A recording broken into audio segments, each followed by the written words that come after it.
everyone. What is this? 2 cameras? And it's not the nephew? Everyone give a warm welcome to Miss Jasmine, an exceedingly talented artist. Jasmine, would you like to introduce yourself to the audience? Let everyone know. Prepare Chocolate Hooligan's going to be a rude little minch. Okay. Hi, my name is Jasmine. I'm 29 years old, and I am a colored pencil artist. Usually I just do really realistic drawings. Once in a while I do these what I call work doodles, where I just sketch something out pretty loosely and just go with it. I have 3 dogs and 2 cats, and yeah, they're pretty much my kids. So yeah, that's pretty much it. Fairly often all we talk about is animals. Really though. Like, we out here constantly talking about animals. That and well, never mind. But you know what I was gonna say. Oh yes. But so it's good though, because then you're like, I'm not alone. I'm not alone. I can talk about it. Right. I feel validated. Is that the thing? Is that what we say now? Yeah, I think so. I'm validated now. Like everything makes sense now. Hi, Moon. Moon is another very talented artist. I actually can't see the chat. You can't? Oh, see where it says graphics, or I think you should be able to see it. See where it says chat? No. Oh. It just has us, and then that's it. There's just us, like, side by side. That's weird that you can't see the chat. Orion, this is not for you. Get away. He just wants to be a part. He wants my box. So no system sent me my goodie box, guys, and Orion won't get off of it because he wants the cardboard. But you can't have the cardboard. No. It's like my dogs with the Chewy box. They always know it's the Chewy box whenever it comes. They just know. They understand. I'm making sure that all the personal information is blocked on here, since, certain people who don't like me have already tried to dox me this month. Let's not make it easy. That was a fiasco. Oh, yeah. Well, no, I will say this. I checked yesterday because anyone in my Discord knows that I recently had another one of those girls. I'm not ready for Christmas. Yeah, I put a poll up on my YouTube asking if anyone's ready for Christmas. But anyways, I had one of the girls that tried to dox me. See, look, guys, my goodie box is here, but I can't open it yet because I have to do content with that. So that's gonna go to the side. But yeah, she got into my Discord using her real name. Wow. And I'm like, what? Why'd you do that? And the music turned off. I wonder why. I'll have to put it back on. And she used her real freaking name. And I was already on my phone. I was like, if you're here to start shit, leave. If you're not here to start shit, fine. She didn't say a damn word. I'm not going to draw yet because Jasmine's drawing is so adorable. You guys are going to watch me as I swatch this. Exciting. So we're going to swatch while Jasmine draws. But whatchamacallit though. Yeah, and so then she changes her name. Like, of course. Right in the middle of me saying to her, I see you, I can see who you are. She's like, oh, well, I guess I'll change my name. She'll never know. Yeah. Oh my God. Suddenly, the exact same account that I'm talking to's name has changed. Oh, it can't be the same person. And so I gave her about 15 more minutes and she still said nothing. And I said, well, fuck you then. And I blocked her. People are so weird. Right. And so then I was like, I wonder, because she's randomly been coming in and to all my different social medias. I have a private Twitter, a private Twitter that I've had for like 14 years. So I signed up when Twitter like first was a thing. And so I was like, I don't want any cringe shit I said in the past to be too easily found. So I privated it back 5 years ago. I made it a private account. And she requested that. And then I guess she realized I could tell she was the one requesting it, so she immediately blocked that account. Okay. She thinks she's sneaky. Exactly, Fluffy Paws. So I was like, well, I wonder if they're all saying anything. Actually, all of them are saying literally nothing. As a matter of fact, the one who said, I am she who must not be named, actually took down all the videos related to me, every one of them. And the only ones who are left up are the people who were like suckling at their hate teats. So you like that? That's like a perfect way to describe that. And so I whatchamacallit, I was like, you know what? This is great. Because this means clearly the one who said I am she who must not be named. She clearly either realized, she obviously watched the video. First off, we'll state that. She clearly watched the video I made. Because the only ones she took down are the ones telling people to get to my. We're not still talking about it. I'm just going over that because it's happened like yesterday. People are just strange. Like, they get butthurt over everything. You can't have an opinion nowadays. It's nuts.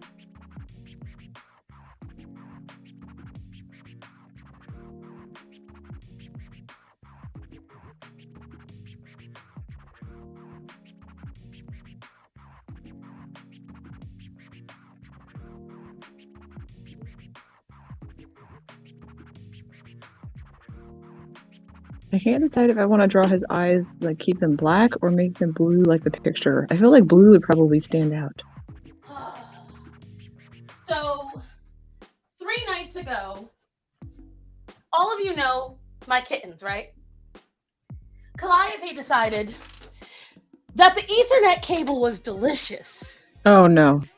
And she ate like the outer cone. Orion, no, I don't need anything else getting screwed up. Move, boy. And so she chewed through like a quarter of the wiring, and I had to piece it back together. And it's been working until today, I guess. It's mad at me. But no, that was the only thing going on with that situation. But no, someone asked, are those teeth dry? Yes, they are dried up. They are dried up. Okay, so what I'm going to do right now, because I still have not been able to, due to the holidays and everything else, was swatch this. And here's why that's important. Well, Jazz already knows that's why it's important. But to the normies, a lot of markers. Right, Esteban, the first thing I did was I went and looked for her. Because I remember trying to plug it in for something else. I was trying to edit something. And I'm like, why won't the internet work on here? And that's when I followed the line, and I found in one of the curls, it was just gnawed. Oh my god. One cat I have that gnaws like that, and so I went looking for Calliope. She was fine. And thankfully I didn't murder her. So well, of course the cat's fine. It's always the cat that chews something doesn't get injured. Like, I have a cat that she chews plastic, bubble wrap. She's chewed on wires before, and she has like severe anxiety. It's been weird. It is actually like, so the pica is a very clear sign of anxiety in a cat. Yeah. Doesn't be any less pissed. But, you know, what you gonna do? Well, I have ways of dealing with it. I mean, I've gotten on top of it. We used to just think that she was just mad all the time, and I'm like, well, what if she has anxiety or something, and we're just being, we're not being sensitive to that. Well, that's the thing. Like, so a lot of folks, we'll just pop right into it because, like, again, guys, we aren't kidding. We're the cat people. And why I'm swatching is because colors don't always look the same about a week after you've colored them. So you have to test the markers and let the marker dry on a paper. So that way when you are going to do a painting or rather a marker color drawing, you have to make sure that what you're utilizing will look good afterwards too. But anyway. Very important. Very important. But when it comes to anxiety,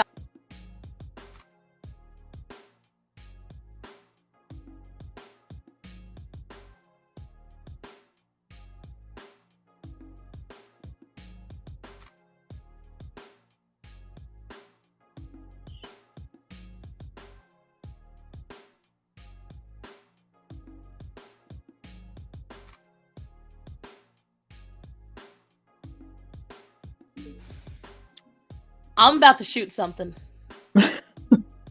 You froze for a second.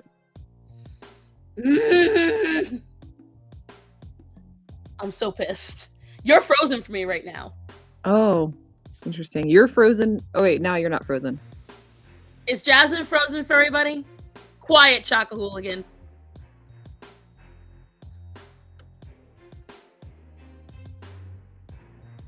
Crap, let me refresh it.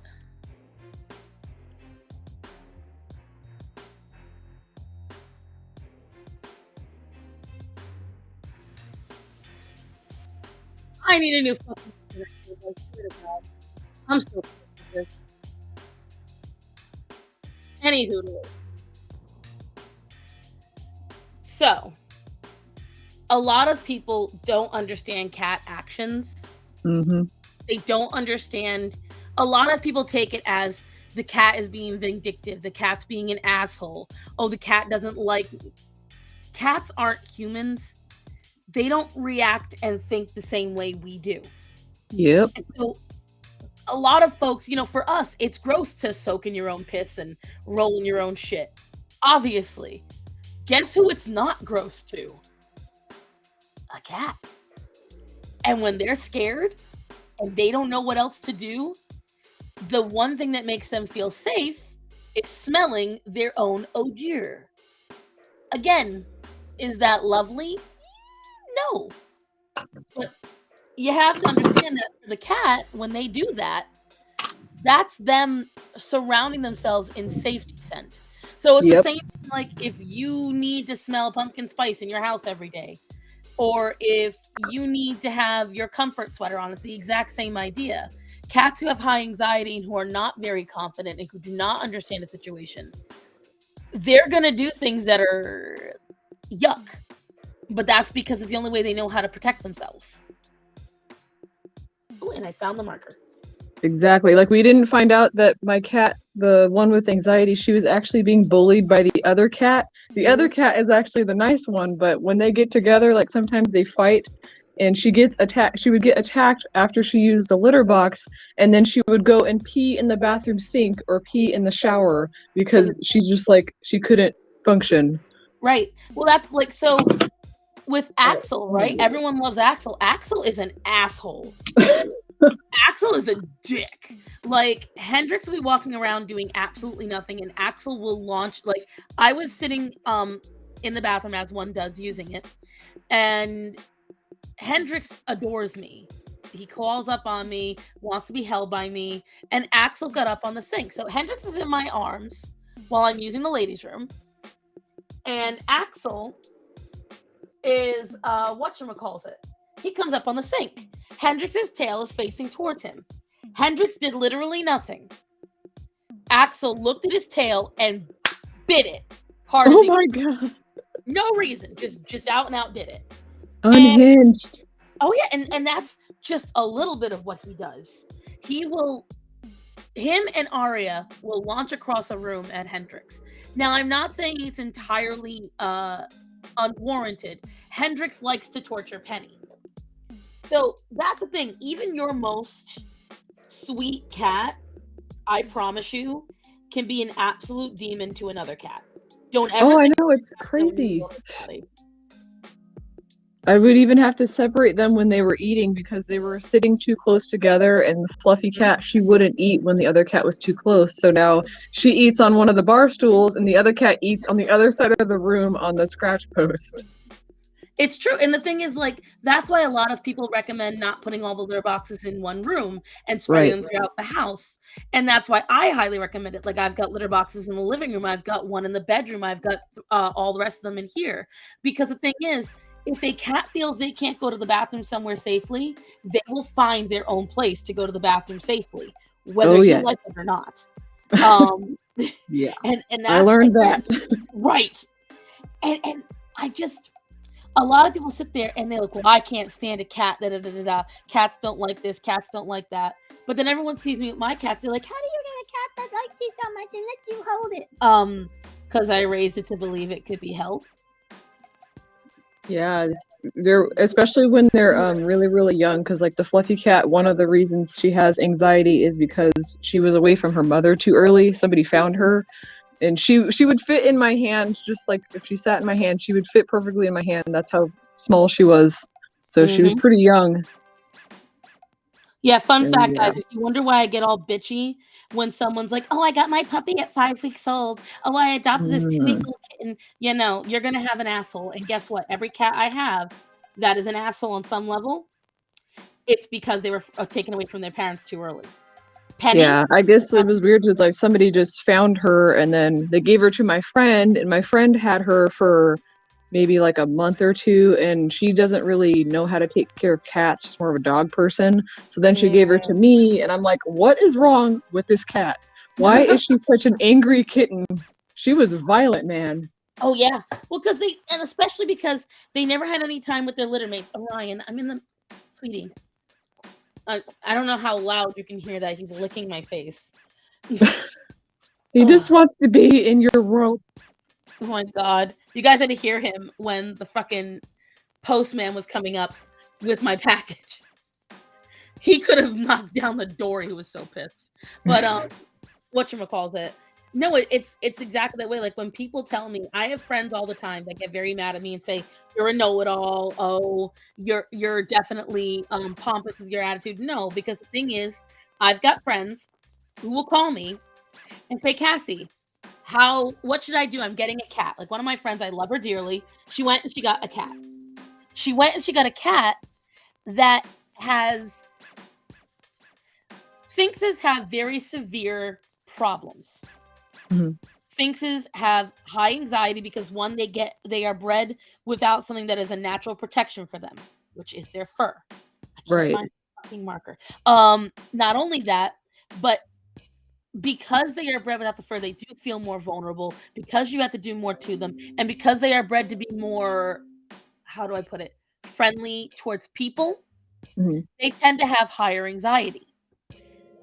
I explained to her when she got this cat, who was already between 6 to 10 months old and was already high anxiety with the woman that had purchased her from another fucking country, Ugh. which is why the woman got rid of her. I told her exactly what she needed to do and exactly why. Well, she didn't listen to me. Fast forward to 5 months later, guess whose cat is now peeing where she's not supposed to, won't eat, Oh Lord. and is having anxiety issues. I know what I'm talking about with this stuff, guys, and that's the problem is a lot of folks don't, but because sadly, in order to have a copacetic relationship with a high anxiety animal, you have to make sacrifices. And you have to be patient. And this is a big problem. And that's why I tell people, honestly, I'm at the point where if you cannot handle a cat that will possibly destroy stuff in your house and it's a learning curve, don't get it. Please don't. Because the only thing you're going to do is get that cat euthanized or throw it out in the street or shove it into the shelter because you couldn't handle the responsibility you took on. And it's an issue. Again, it's why I have so many cats. Because with Calliope, do you understand that Ethernet would have been enough for somebody down here to end her? That That alone. is just mind-boggling. Like You can't even that like alone, wrap your mind around it. right. But you know I'm right. Yeah. People don't want to deal with that kind of stuff. What about a cat that destroys your patience? Is murder acceptable? No, because I can't with you. I can't. Says the woman that came to me for cat advice and actually took it. Hi, Cats, RC. animals don't understand monetary value of things. They don't understand sentimental value of things. They see it as something that's in their environment, and that's unfortunately what a lot of people don't get. Right. And the thing is, like, what was like, well, some cats enjoy having their own toy or something. I'm like, hey, that's a very number one, there's a reason why you don't see a billion cats running around with their favorite toy because it's not a very common thing to begin with.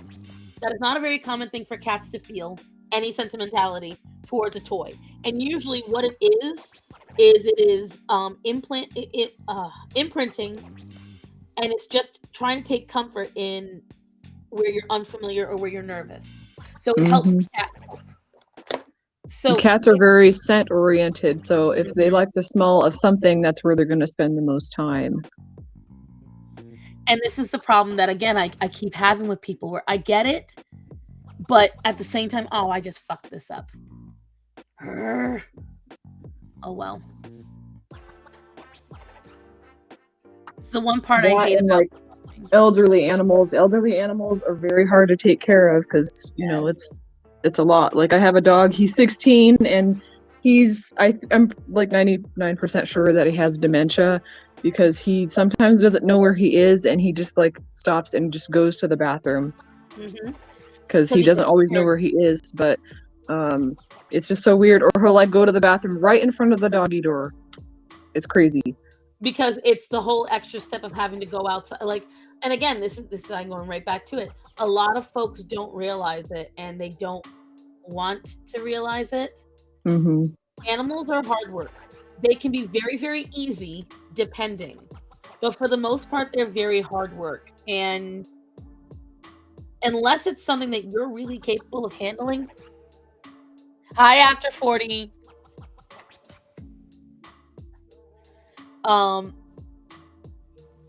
I'm at the point where please just don't. Just let them be. Let someone else handle it. Don't let it be you. Because there are a lot of people who, and even I say it with Orion. I love Orion. But guys, I constantly say all the time, and I'm pretty sure I've said it on the stream numerous times, please don't get a working class dog unless you understand what a working class dog is. Because I took on Orion because a person who could not handle him and should not have gotten him brought him to me. Wow. She was in over her head, and she had no support, and she was uneducated about it. Mm-hmm. And she came to Always me because happens. she knew that I would figure it out. So I took the dog. And is Orion a pain in the ass? Absolutely. And my dad said it at Sunday dinner. He said, my daughter's going to get mad at me, but Orion belongs on a farm. And I was not mad at him because he was fucking right. Orion does belong on a farm. But the fact I need space. Yeah. Oh my God, Orion would do fantastic in a farm. But guess what? That's not how the cards played out for my boy. Sadly, he is with me. And, well, not sadly, he lives a really good fucking life. But the point is, Orion did belong in a different environment. But that's not how it played out. Orion should have been, he's a big brat, Chaco. He's not just a brat, he's a big brat. But the point is, I knew that down here, finding someone that would put in the extra effort for a pit bull would be very hard. If Orion had been a German Shepherd, if Orion had been a sheepdog, if he had been almost any other breed, I would not have worried as much about trying to find somebody to take care of him. But Orion was very much a pit bull. And he was exceedingly headstrong. And down here, if headstrong, bite me, Chaco. This sponge. She's on a roll. If I had given him away down here, there's a really good chance he would have either been shot or he would have been in a dogfighting ring. Yeah, because people don't really know how to treat animals, or they just like, they have no idea what the animal's temperament is or their intelligence level. And animals that are really smart, like I have that dog I have, he's actually a hunting dog and he's very smart and he's exceedingly stubborn. And that's unfortunately the way they are. You have to challenge them. And some people are just not willing to put in the work. What they want is, and this is a problem, and I found it. Now, I don't know if this is a ethnicity thing, but a lot of the friends that I have that contact me about pet problems tend to be not white. And one of them literally thought from watching TV that dogs should just naturally know what to do with humans. That they should naturally understand where to go to the bathroom, what food was theirs and what wasn't theirs. That they should train themselves, that dogs would naturally learn what sit and everything else was. Wow.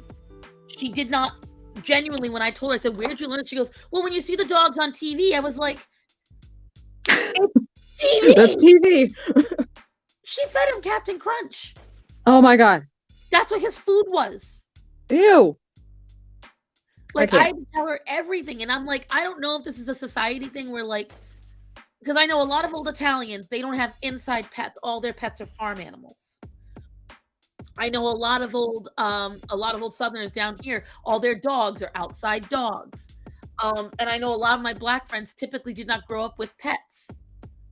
So it's like, I don't know how to solve the pet issue per se, but something's got to get done, because in the one hand, we're getting a lot more people that are sympathetic to animals.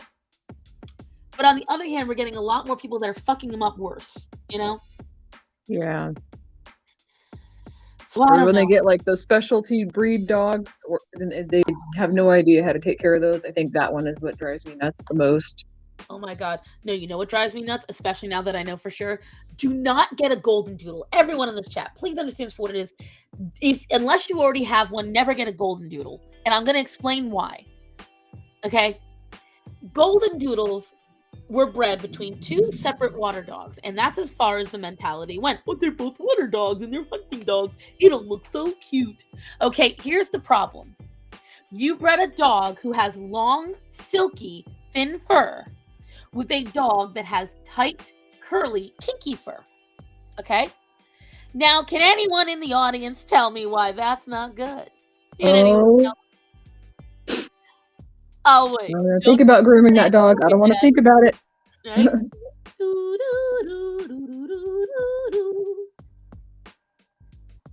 I'll tell you what, if there's a single groomer in this chat, they're already foaming at the mouth and typing. they're ready.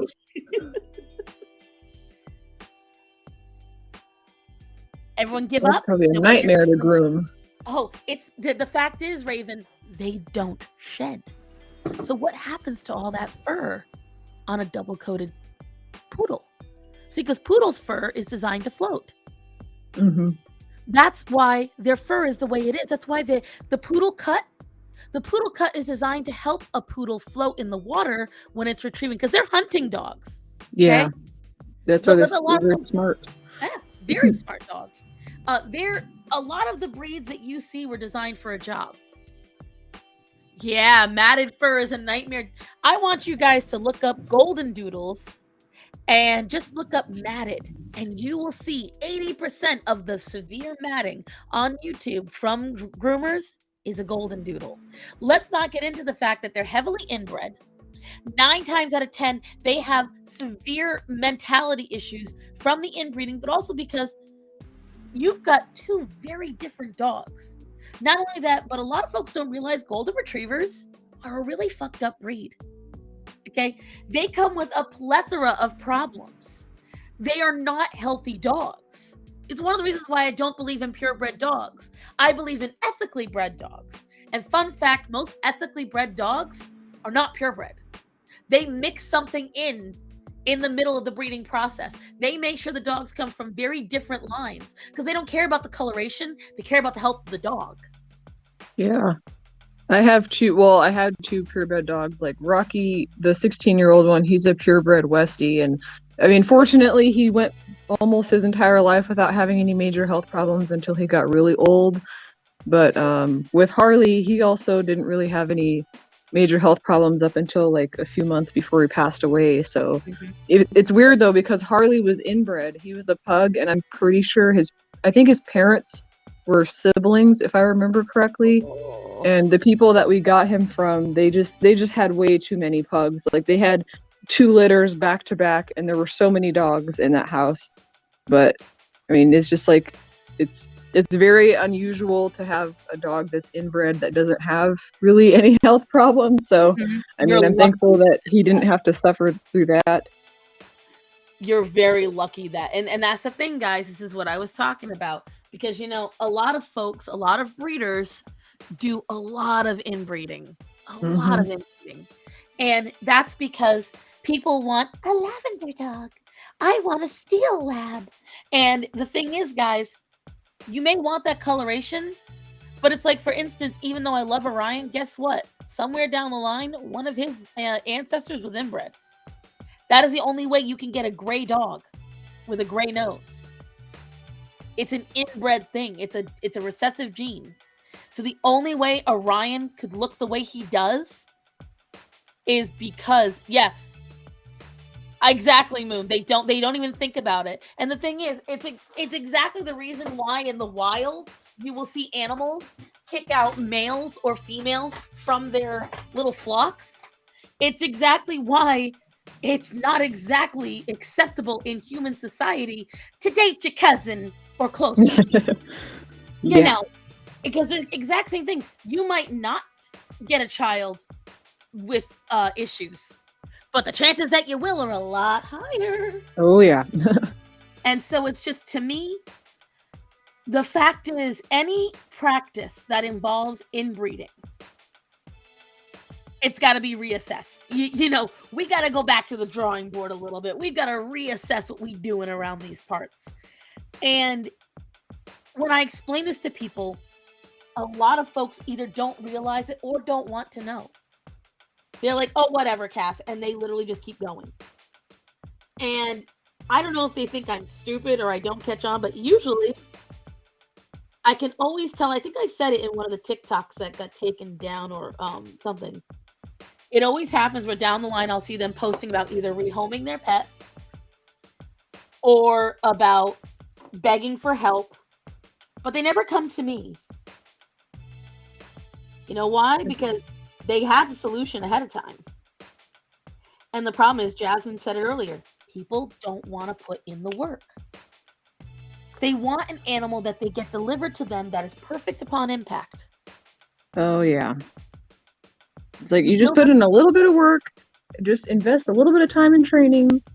I did that even a long time ago when Lucy and Rocky had puppies. When they had their litter, after the puppies were a certain age, I taught them all how to sit and wait for food. So they were already trained, at least with that, by the time they needed to go to a new home. There's no reason for people to not put in a little bit of time. And that's the thing. If you start them young, like the most difficult dog I ever trained was Orion. And even then, he actually wasn't difficult to train. He was exceedingly smart. He was just stubborn about stuff. So the dogs that show inbred, yes, nearly every dog you will see at a dog show is inbred. They have to be, because that's what they consider purebred. Yeah. That's breed standard. Exactly what she said. They have to be. That's why it's to keep the bloodline like pure or whatever. It's disgusting. Yeah, if you see any dog in a show, next time you look at a German Shepherd in a show, look where their hips are sitting. That's a key sign. And then ask yourself, should a dog's back be that low to the ground? 9 times out of 10, all German Shepherds have a sloping back and fucked up hips because they're bred to stand a certain way when they're in show. But it ends up causing hip dysplasia and a whole plethora of problems. Or, fun fact, nearly every Great Dane you see has a death sentence from the day of its birth at 2 years old because of something called flop.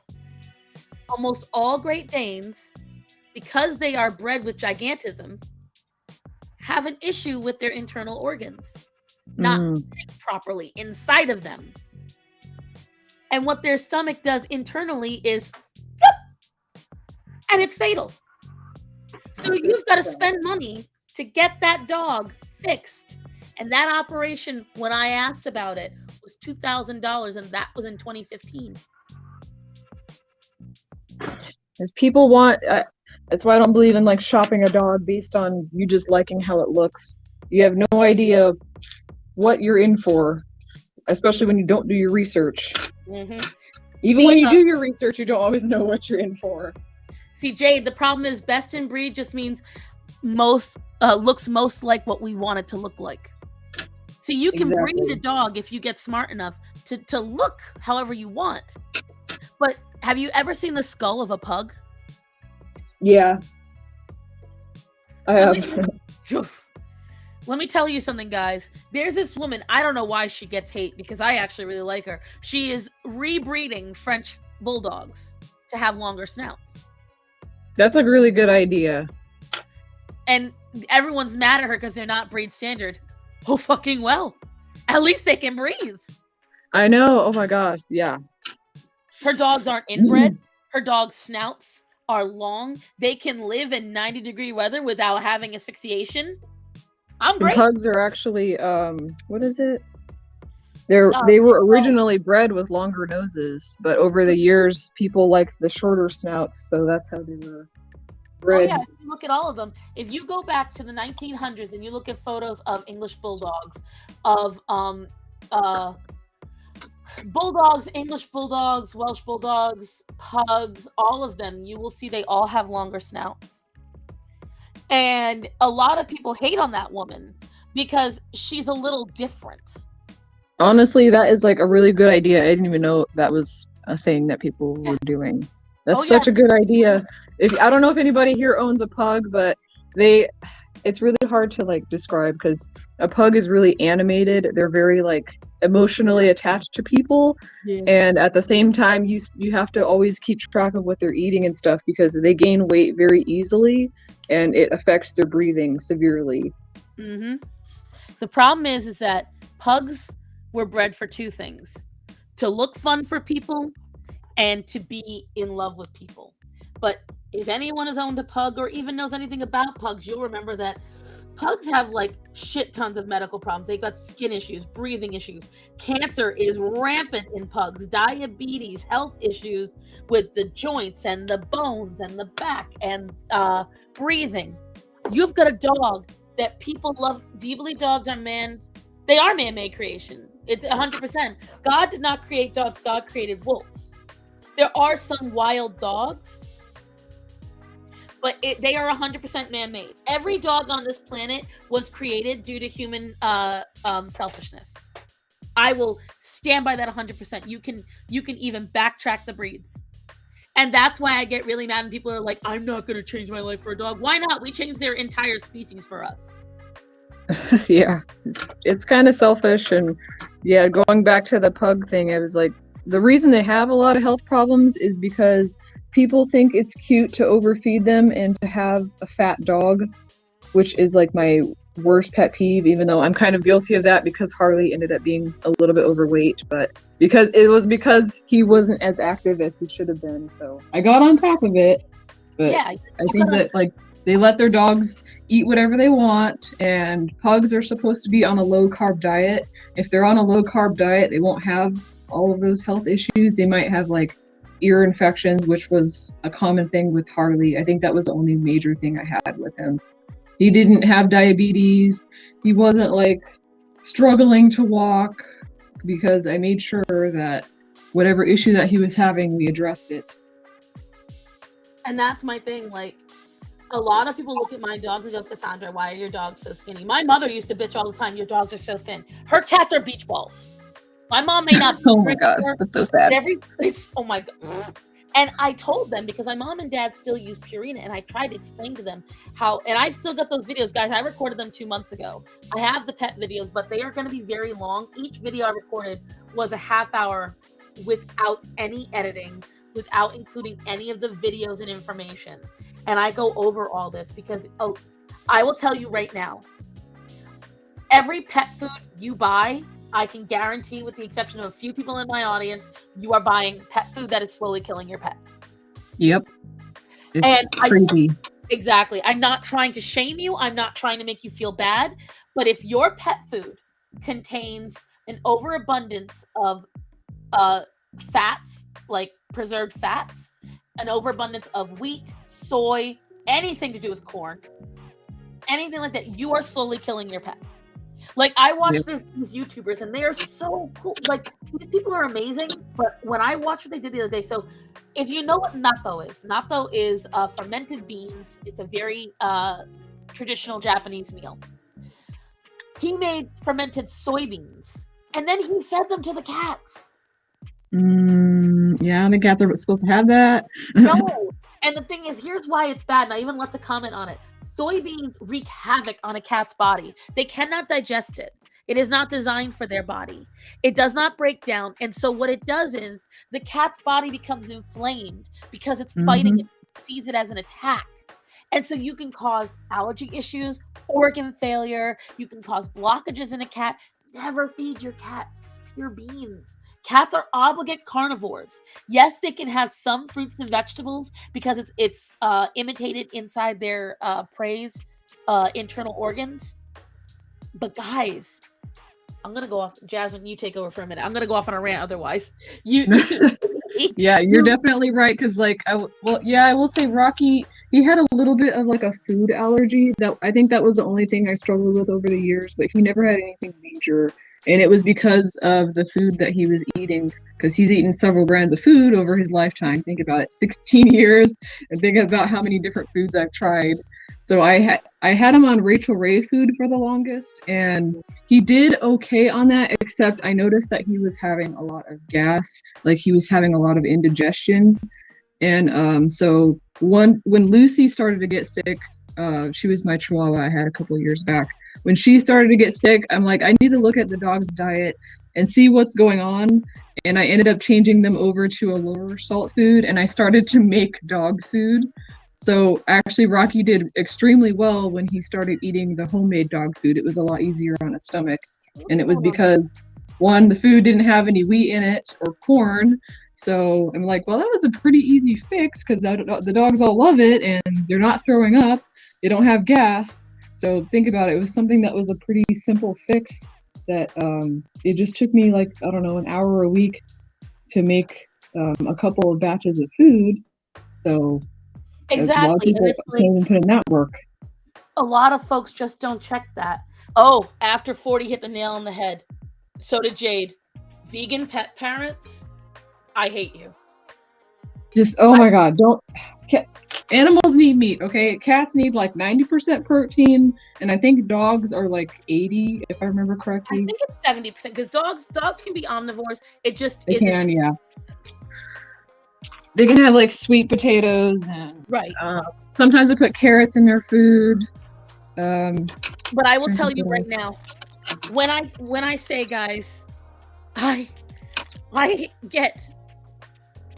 know as a Catholic I'm supposed to sit there and say, you know, I love all, and Gothics will get mad. I hate you if you are a vegan pet parent and you feed your pet vegan food. That's animal abuse. It's animal abuse, and you're doing it willfully because of your morals.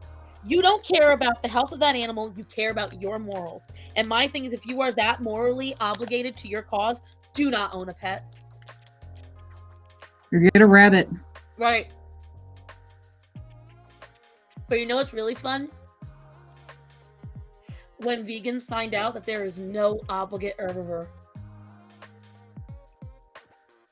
There is not a single animal on this planet that is an obligate herbivore. True. Every herbivore, at some point or another, eats meat to get some nutrients they miss. Yeah, vegans, they get just as many health problems because some of the stuff that they eat, I guess it keeps them from absorbing certain things. And it's actually similar with dogs. I found that out recently. So what I found out about grain-free dog food, it's not the lack of grain that makes the dog sick. It's what they put in the dog food that makes them get things like heart failure and stuff like that. Mm-hmm. So most grain-free dog food has peas in it or some kind of legumes like chickpeas or lentils, and dogs really aren't supposed to have a lot of that. What happens when they eat a lot of these foods over time, they get heart failure or they get like cardiomyopathy because their body is not able to absorb the minerals and the B vitamins that it's supposed to have. Which is why I balance it out, yeah. Yep. I found that out. So I was like so excited when I found that out. I'm like, oh my God, that makes a lot of sense. Because it's kind of similar with people. It is. And that's why you guys will see me. I will feed my dogs hearts, kidneys. I will feed them liver. I feed them lung. Bone. I do that too. I buy like chicken gizzards or I buy calf liver. They love it. The problem is, Moon, they don't see it the same way that we do. Vegan people, there's a lot of things on why I don't believe in veganism. And vegans should filter feed like a sponge. See that, Chaco? That's funny. Natanya, let me tell you something. Tita, ooh. PETA is the worst offender of all. Oh, they're evil. They are evil incarnate. Oh my god, my dog is barking again. What, Orion? He's trying to tell you something. He's trying to inform me of something. I'm having snacks right now. Because something important. All I had was a banana earlier. No, I haven't eaten yet. Usually I eat like a late breakfast because I don't feel the need to eat as soon as I wake up. It's a smart idea if I do. By the way, guys, Jazz is like 2 hours behind me, so it's just hitting 11 o'clock. No, yeah, it's just hitting 11 o'clock for her. I think the latest I've eaten breakfast was about 1:30. My toxic trait is that sometimes I won't eat till 6 o'clock at night. I mean, whenever you decide to break your fast, it actually doesn't matter when you break your fast. It matters what you eat when you do break it. You can have breakfast at 4 p.m., 6 p.m. Doesn't matter. I can tell you right now, a lot of my weight gain during the pandemic was because I break my fast with like Chick-fil-A. I used to eat second breakfast, okay, almost every day. That's why I gained like 8 pounds over the pandemic, which only 8 pounds, surprisingly, because I was eating second breakfast like 4 or 5 times a week. Want to trade? I'll take. I would eat oatmeal or some kind of cereal or something, and then 2 hours later, my mom and my brother would make like pancakes and sausage and eggs, so I would eat that. No, I definitely I definitely know where that last 80 came from. I know exactly where it came from. Where is It's crazy though when you like go back and realize, look at how you were eating in the past, and then you're just like, how did I survive that? How was my body functioning when I was doing that? And it was only 4 months. Like that was like I can tell you the pandemic was the only time, mainly because of finances, I could afford to eat like that. But I only did it like, it would be 5 o'clock in the evening. Matt would come home and be like, "You didn't eat?" No. And then he'd go and he would run to the fast food place, get me food, or he just, after a while, he started catching on that I just simply wasn't eating. So he would just call me and be like, "Did you eat today?" Just checking in on you. Oh no, because he knew I'd lie. Be like, "Yeah, really, what did you eat?" Because I know there's nothing in the house, Cassie. What do you want? I don't know. I don't know. What do you want to eat? So he started preemptively calling me when he get out of work and be like, "You didn't eat today. What do you want to eat?" And I'd just be like, "Get me Chick-fil-A, or get me Bojangles." And like, if I would always think because I wasn't eating a large amount of food, it was okay. And so what I would do is at Moon, I wouldn't snack nothing. I would just sit there and sleep. Matt is a massive nag. He really is. And so what I think is to myself, well, it's just 2 sandwiches and a soda and a little side fry. I wouldn't get like heaps of food. So I was like, I'm fine. And that would be what I only eat that day. But the problem is, if that meal is 3,000 calories and I spent the whole day sleeping. Gee, I wonder how I gained the weight so quickly. Here's all my story. I never even paid attention to calories. I would see it on the package, but I didn't understand how it worked, and I think that was a huge problem as to why I was overweight for a period of time, because I had no knowledge of how calories worked whatsoever, and how that worked with like losing weight and gaining weight. Because I would see people say, "Oh, I'm burning calories when I'm exercising." I'm like, I don't know what that means. Like, you are speaking a different language. Let me just eat these 2 McDonald's spicy chickens with an Oreo shake, and let me just. And see, in my mind, even though I understood how that was a lot of calories, I was like, but it's not a lot of food, so it's okay. Right. We're good. It's acceptable. It's not acceptable. I'm gonna repeat. It's not acceptable, guys. But again, this is how. Because the problem is, so like Michelle, everyone knows that I adore Michelle. Michelle was a binger. A lot of the people in my family would eat a large amount of food. So in my mind, that was how you gained weight. Well, I was being good.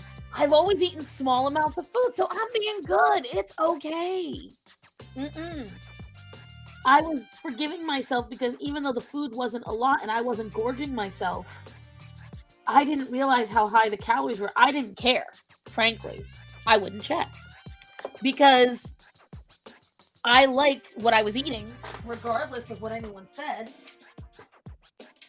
And I didn't want anyone to bother me. It tasted good. It's what I wanted. And again, I would tell myself, this is not a lot of food. Just eat it and tell them to fuck off. And that's what I would do. And that's why I weigh 400 some odd pounds. Yeah, when I look back on like being overweight as a teenager, and I'm like, I was hungry all the time, first of all. And the food that my family was eating was not always healthy. We thought just because we ate salad with the dinner that we ate that it was healthier. And then like when I would spend time with my dad's side of the family, because I don't know if I don't think I told you, but my dad's mom is like really mean. So every time I would be around her, I would just feel like this horrible anxiety and like the urge to eat because I'm like, I need to eat my feelings. I can't deal with this right now. So you are an emotional eater. Yeah. And I would eat out of boredom. I would eat because I had anxiety, but like when I got depressed, I wouldn't eat. So it was a really weird balance. So that's me. A lot of folks know, and I think you know too. Yes, Moon, I actually get craving protein a lot. A lot of stuff I have is a hefty amount of protein, but for me, so during the pandemic, my husband and I were having marital issues. It was right after 2019. I had, in 2019, I nearly was homeless. My mother passed away. My best friend, practically brother, passed away. My job cut down my hours to sometimes 1 hour a week, 1 day a week. And we had to up our entire lives. And then the pandemic hit. And so I was allowed to sit at home and literally do nothing. And I hate eating when I'm not happy, I hate eating. It was a big thing that happened while my mom was dying, because it was a couple of months of us going through it where I would operate on empty, because when we were almost homeless, I would have to run around I would go from my house to work, pick up and drop off Matthew. Then after that, I would have to run around from my house to my parents' house to my friend's house to take care of all my animals, because my animals were dispersed at the time. And I would just simply not eat. Or if I did, I'd grab a couple of nuggets at McDonald's and that was it. And then when mom was getting really sick, after I settled down in my house, I was trying to, at the time, catch up to money. It was a constant thing where I was just like simply not eating. And when I was eating, it was just one large meal, get it out of the way. That's literally how I was in my early 20s. It sounds exactly like me. Sadly, I'm in my 30s still doing that shit, and my metabolism isn't strong enough for it. I'm like, am I hungry or am I bored? I have to think about it now every time I think I'm hungry. So really? I spend more time like kind of pondering that before I start to make something or start to go snack. So that has helped. I don't know if this is healthy or not. I often wait till my stomach is like hurting and I'm near nausea to try to eat. I don't know if that's healthy, but who knows? Because with IBS, my stomach gets upset so easy. Yeah, because of the hormones. Right. And so no matter what I do, I will get nauseous sometimes for no reason whatsoever. I will wake up in the morning, and sometimes the moment I wake up, my stomach is so hungry that it feels like someone punched me. Even when I drink water, Fluffy Paws, like I drink water every morning. Come on. Probably hormones. And I found out that whatever you eat the day before, so like the very last thing that you eat the day before will determine how hungry you are the next day. So if you eat something that's high in carbs, then the day before, the next day, you're going to be extremely hungry because of what it does to your blood sugar. Whereas if you eat something high in protein, at the end of the day, the next day you're not going to be so voraciously hungry. I wish that was the case with me, but it's not. When I eat carbs, I feel much better and less nauseous. So if I have, like, for instance, my homemade mac and cheese that I made last week, if I have that the night before, I wake up great. So, and that's the thing, like I would say very bipolar version of IBS. I have tried to track it and see what causes what. And the only things I have discovered is that the closer to my Shark Week I am, the less my IBS likes to, cooperate with me. I have noticed that the more vegetables and fruit that I eat, if I do not balance it with uh, dairy and bread, I will have acid reflux the whole day and sometimes the whole week. And it's the healthier the fruit and vegetables that I eat too. I found that only certain fruits won't react, like sweet tango apples, Granny Smith's somewhat. Bananas are my safest fruit. I can eat a shit ton of not ripe bananas. If they're sweet, bleh, disgusting. I need my bananas tangy. But yeah, that's the bitch about having IBS, guys. You've got to do so much experimentation with your own diet at the risk of waking up feeling like shit because you had to do it. Well, yeah, that's with acid reflux, because I have to manage endometriosis, which is direct. It's linked with acid reflux, and that's why I was like sick. You probably know I was complaining about being sick for like all of 2020 and 2021. Mm-hmm. And a lot of foods that you eat, you actually can't digest, and they can cause acid reflux. Yep. So with acid reflux, you're actually not producing enough acid a lot of the time, because whatever you're eating is reducing your stomach acid. Mm-hmm. And when that happens, when you reduce your stomach acid, that sphincter that closes off when you're supposed to start digesting, it doesn't close. So the acid comes back up into your throat usually, or causes wheezing in my case. But you have to be really mindful of what you eat. Like bell peppers and tomatoes and things like that can really make it flare up. Whereas eating things like apples or unripe bananas, those are actually better to eat for you anyways. Those have different enzymes that help with your digestion. I learned a lot of weird stuff just being like almost deathly ill. Because you get desperate and you just Google everything and you read nutritional books and you're just like, I need relief. I'm going to die if I don't get on top of this. Right. Yes, she says Shark Week. Yes, I said Shark Week. Have you tried? And it's weird because right before that, I used to always crave sugar before that time of the month. When I was a teenager, I would eat like 6 or 7 cookies a day. I had sugary coffee creamer. I had cereal, which was high in carbs, and I still wanted more sugar. So that's something that you have to keep on top of, and don't indulge in the sugar cravings. I'll just say that, because you will feel it later. Your body is going to tell you one way or another. I'm a salt girl. Bring me all the salt. I used to crave salt too. It would depend. Like the periods where I craved a lot of salt, those were the worst periods. Those were god awful. See, now for me, the only time I've been able to predict how bad my period was going to be was how stressed I am. And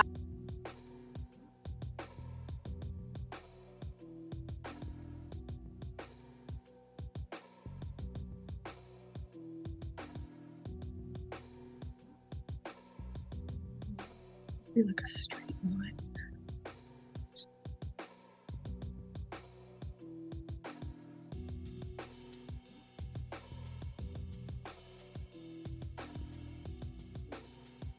And I just thought to myself, it's been so long since we had a problem. This connection must be great right now. Clearly I was wrong. That's what you get for thinking that.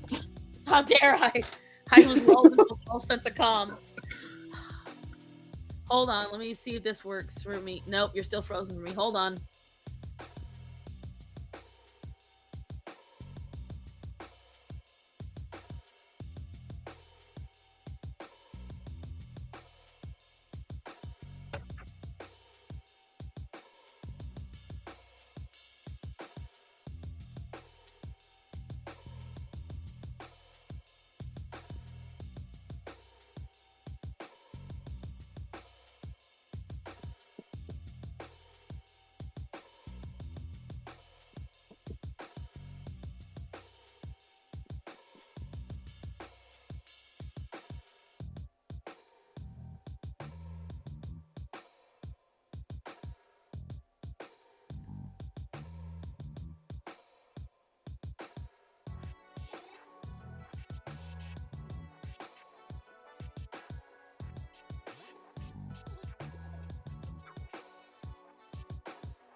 Wait, did my internet go out? I wonder if it did.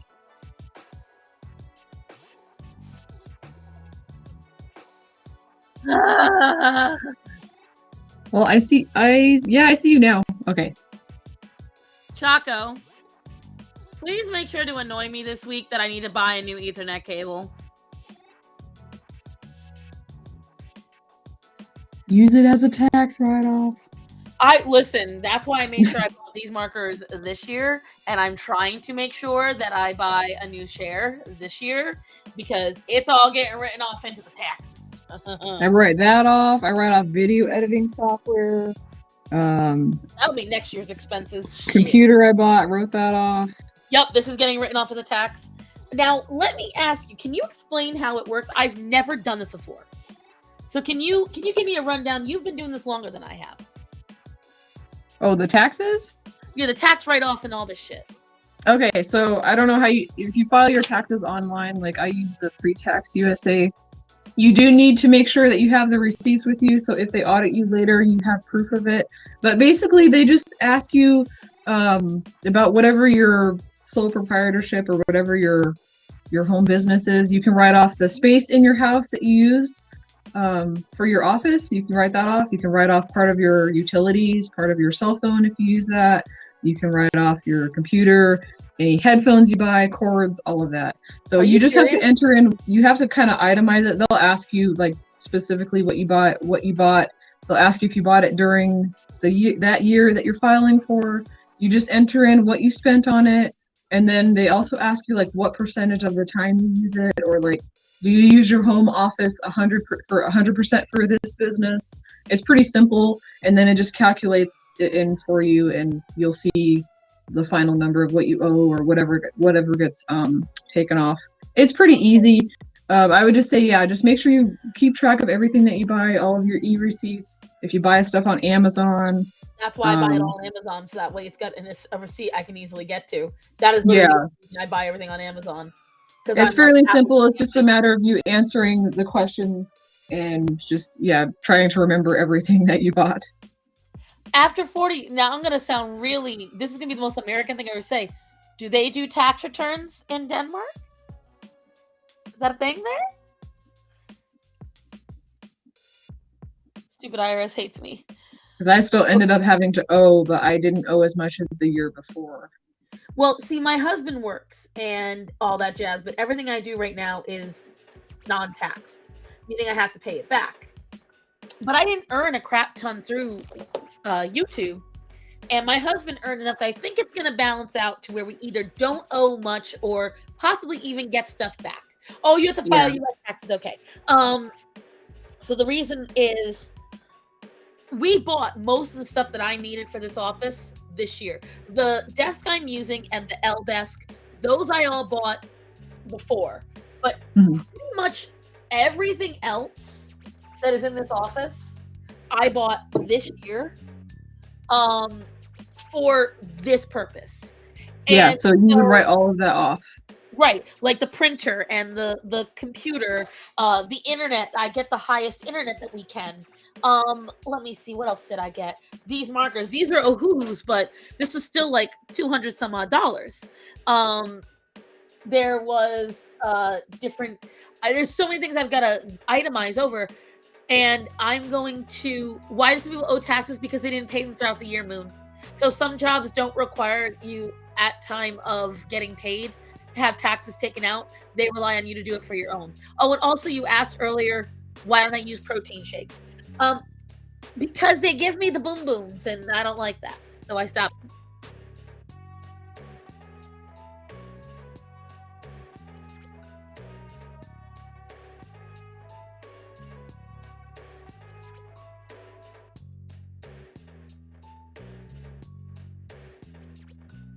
And then I think for like whatever I spent with Comic-Con, I can also write all of that off. So all of the prints that I ordered, the costumes that I bought, the just all of the packaging, the backdrop, the rental space for Comic-Con, I can write all of that off. Hold on, guys, because I think I'm going to have to solve this problem the old-fashioned way. You all might want to cover your ears because this might cause a problem with your ears. Uh-oh. Uh-huh. I'm going to enter Restream through my laptop.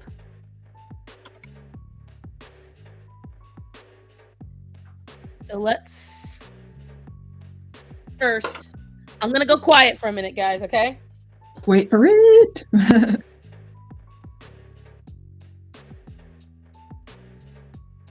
You'll just hear the scratchy pencil noises for right now.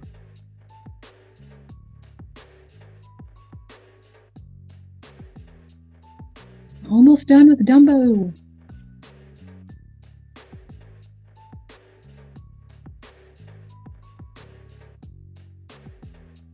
Right now I'm just drawing all of the wrinkles in his trunk. Well, just the ones that are more bold. I'm not about to draw every single one of these.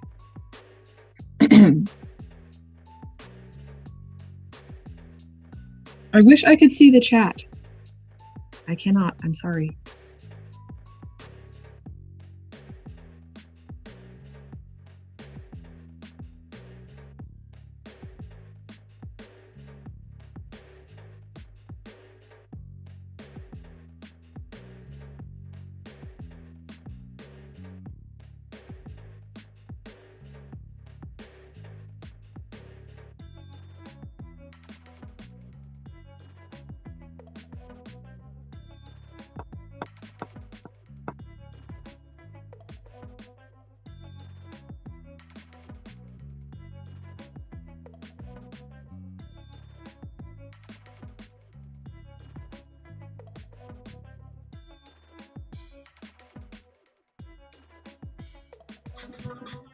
All right, hold on.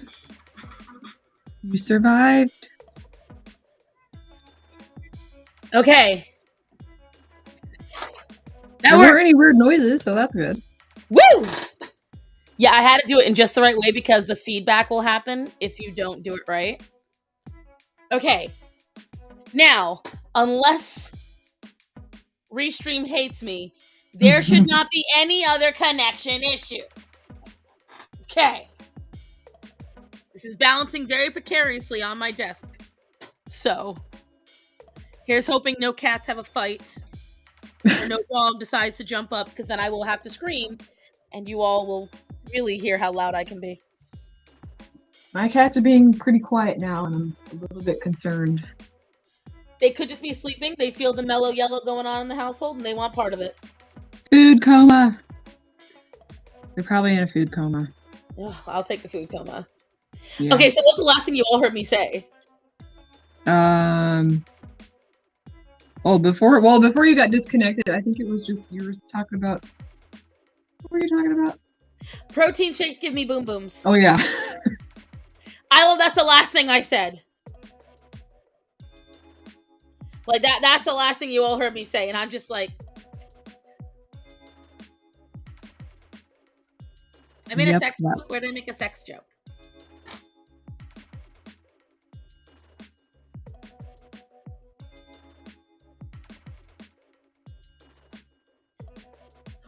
Okay. Everything worked out. Everything's all set up. Okay. Okay.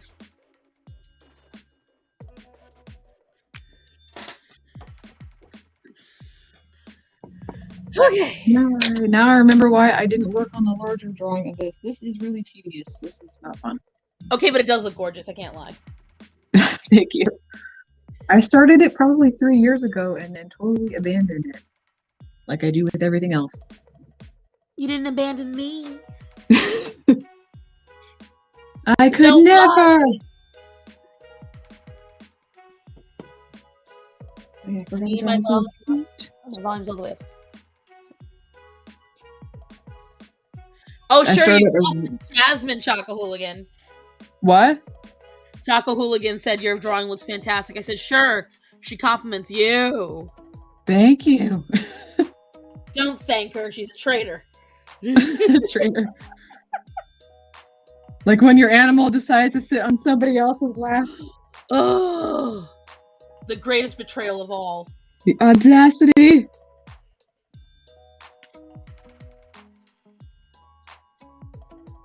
Then you can see how loud I can get. No, that wasn't a sex joke. That was me saying, you'll hear how angry I am. If Orion and Greta or any of the cats knock down this camera setup I've got going on right now, I will scream. Yeah, my dogs, they like to play, and I'm like, don't run into the tripod, please get out. And see, when Orion does it, it's like a bull in a china shop. Literally, He's the other day, unaware of his own strength. oh my god, he doesn't. The other day, I had all my glass bottles set up, right?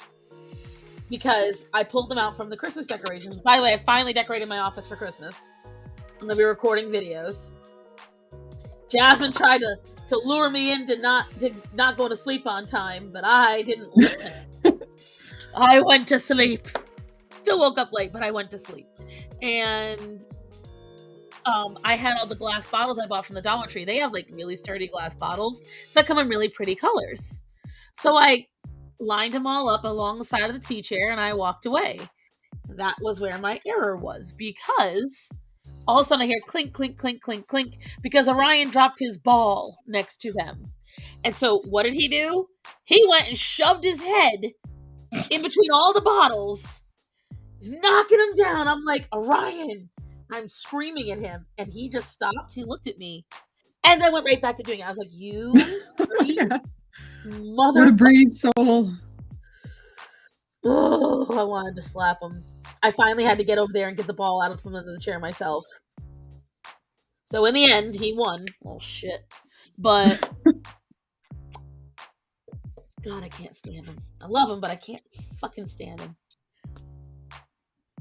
Seems to be an entire affliction of the male persuasion. All of them. I keep saying that. I love him, but I can't stand him. Oh my god. Sinbad's doing pretty good. He is really trying to get himself acquainted with the entire Clowder. Whereas Calliope is like, oh, you walked into the bedroom, let me latch onto your face. Oh. She has chased Nova out of my bedroom. And I think it's just her massive anxiety that does it, but it still pisses me off. Cats are wishy-washy. Assholes! And I know I said earlier don't call cats assholes, but we're talking about in the cat culture cat assholes. There's a whole different scene. It's a different thing entirely. I'm not talking about cats in accordance with humans. I'm talking cats in accordance with cats. And that is a different monster, because yes, then they can be assholes. Again, every week you learn something new.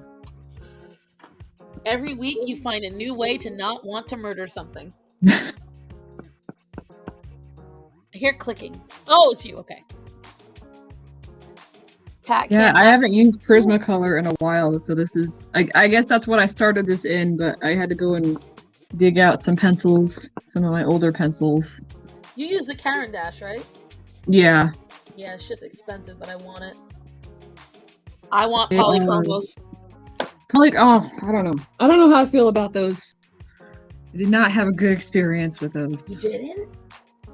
That flamingo drawing that I did side by side with the Caran Dash, I was just, I don't know, maybe it was the paper I was using or something, but I felt like I was coloring with crayons. I will say that it is super indicative of the paper now. Like, super indicative. Because there's so many different paper types to begin with. I didn't even fucking know there was that many paper types. Oh yeah. There's a lot. Like, drove me nuts. Who's rubbing my leg? What? Hi, Penny. I know a lot about paper, but I've seen other artists use the pencils on like smooth paper, and I'm like, what is happening? Am I doing it wrong? I can't be doing this wrong. See, now you know how I felt. I was using the most expensive pencils known to man, and now I'm like downgrading, and I don't get it. See. Now you understand the witchcraft. But I think they probably work better on like a paper with a tooth, something with a rougher texture. So maybe it just like adheres to a different paper better. So I'll have to try them out. I haven't thrown them away or anything. They're here somewhere. My problem is they're kind of expensive. Right. I already have paper, and I've gotten so used to using the mixed media by Strathmore. I'm like, but I have to learn a new paper now? I love that paper. Isn't it amazing? See? It is.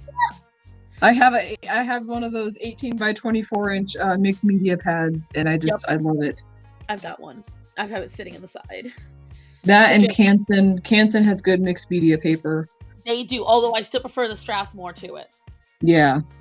I feel like the Canson does have a little bit more of the ability to get like a pilling, which is the only thing I don't like. But it is good. Um, but like I've been using some of those more expensive ones, like when I've gotten like the damn it, this fly is pissing me off. He keeps coming back around. What was I saying? Oh, like when I do Inktober. So I get these like really expensive papers from it. The paper that my Inktober thing came in, oh my god, it was shit. What kind of paper was it? I don't know. See, right now, Angel Lace is sitting there putting out these things 200. I don't know what the fuck that means. I know I'm supposed to. I don't know what that means. It's weird though because you see other people drawing with the same paper or what you think is the same paper, and you're just thinking to yourself, "What am I doing wrong? I know I'm failing in some way." Right, and I know that acid free, but then they say the vellum finish and the smooth finish and the two, and I'm like, can't you just say this paper is good for drawing?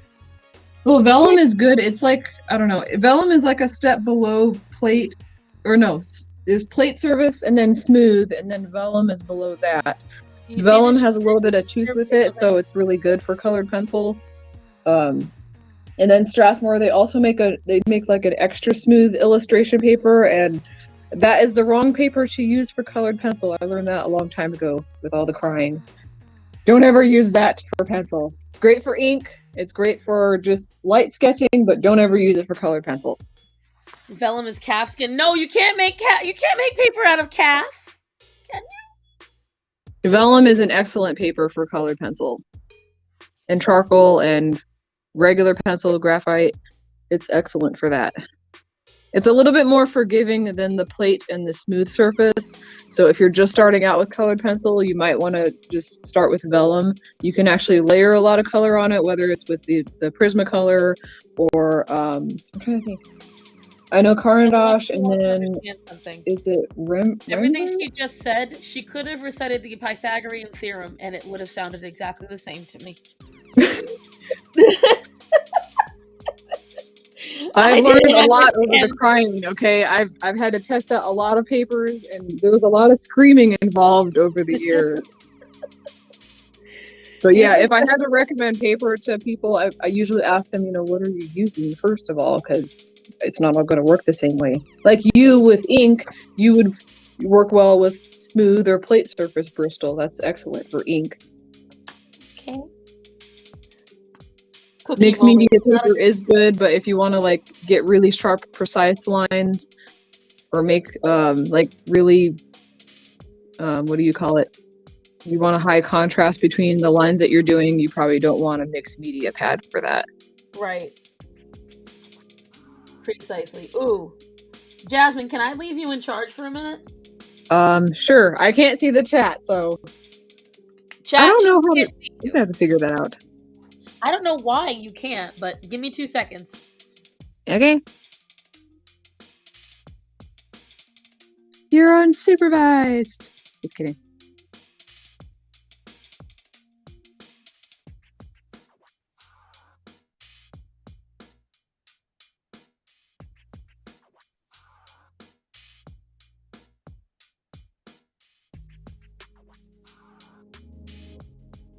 Oh, the face isn't dark enough. Okay, that's why. I'm just trying to figure out why this drawing looks really uneven. I started this 3 years ago, so I have no idea how I originally intended to color this, but I'm just gonna wing it. And don't go too long without drawing if you start something, because when you pick it up 3 years later, it's not going to be the same. You don't have the same drawing skills that you had 3 years ago. The proportions are not even accurate on this. I have no idea. The face, I don't know, the face is wide. I don't know, the proportions are weird. I'm trying to work through this pain.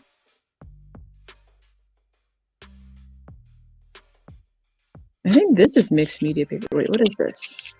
This is tone paper. This is not mixed media paper.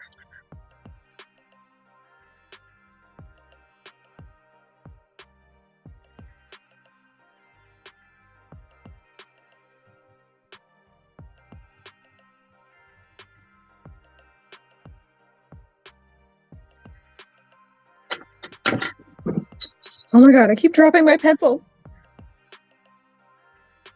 It's hurting my heart.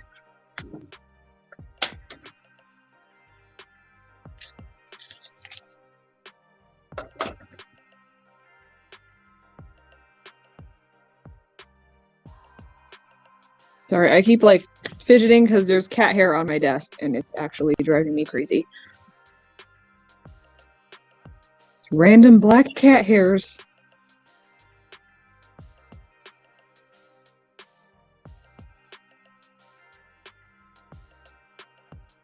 Oh, if you hear noise in the background, it's my neighbors.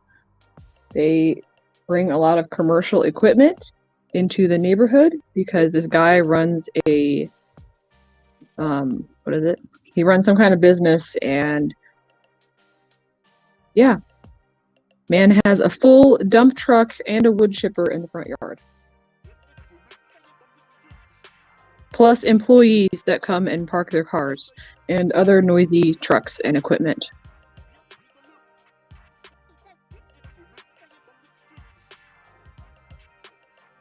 Very noisy.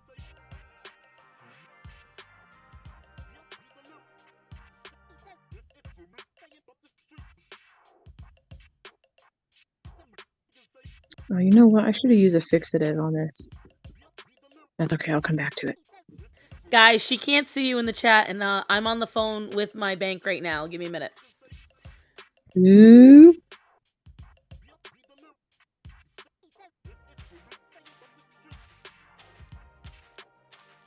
Yeah, there's no chat thing on here anywhere. It was there before I joined the stream, but it disappeared. You might try refreshing the page, Jazz. That might help. Will it let me? I don't even...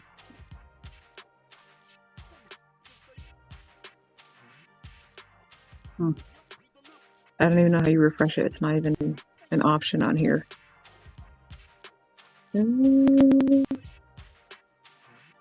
Yeah, I don't know. You select the in the bar, the web address, and then you just press enter again. It should refresh it that way. Yeah, but there's no web address bar on here. There isn't? Wait, hold on, let me rotate it. Maybe it's no. Oh my god, why do I have all these notifications? Drag your page downward, see if that works. Yeah, she's on her phone, Choco. I am on a phone. Nope, it just shows both of us side by side. That's all I can see. Wait, what do we have in settings? Settings are useless.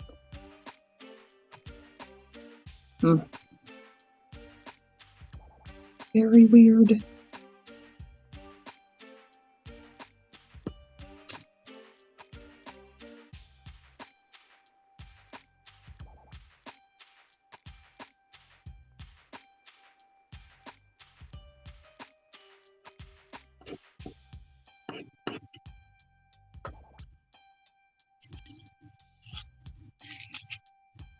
I am not used to using these. I have not used these in so long.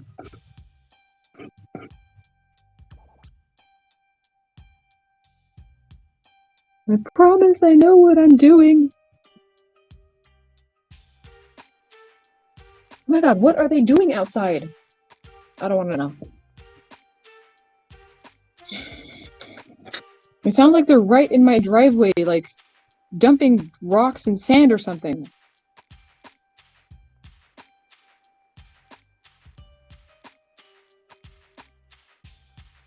But what if they are? They probably are.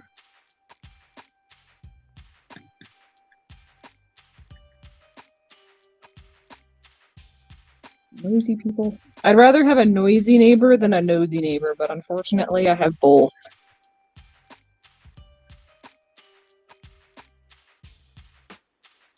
The neighbor that lives directly across from me is the nosy one, and the guy that lives next to him is the noisy one.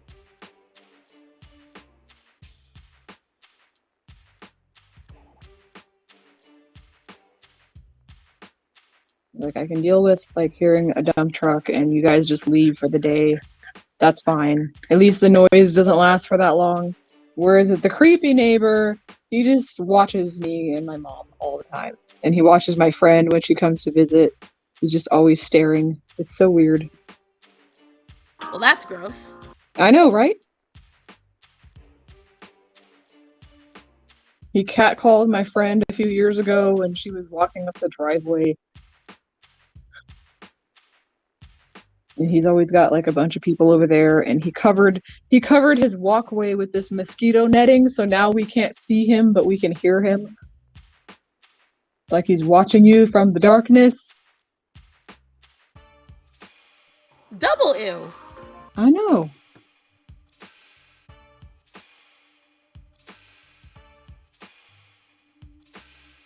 We've had some weird encounters with him. He's just, I don't even know. I would do story times on it, but I'm like, what? Do I want to put that out in the public? I don't know. Maybe if we move, then I'll do a story times on it.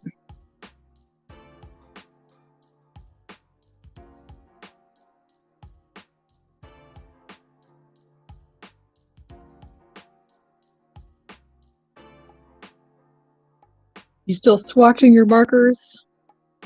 I figured while I wait, I'm waiting for the loan officer to pick up. Ah.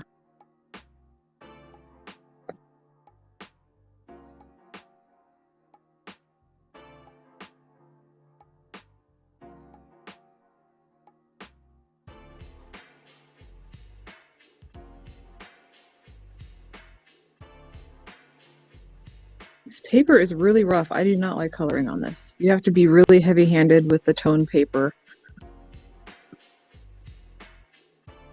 Well, isn't tone paper usually made for like wax or oil or paints? They do make a mixed media version, which is just like a heavier weight of what I'm using now. That one is for like, you can use gouache or acrylic paint or ink. This is the thinner one. This is like a little bit older paper. It's for pencil, but you have to really almost carve into the paper if you want to fill up an area with color. In a way, it's a good thing, because if you do that, then it kind of, it makes stuff pop off the paper a little bit better. Like my Sonic drawing, that's on this paper. That's how heavy you can color. You can get like a really solid, a solid layer of pencil, but it's just more work.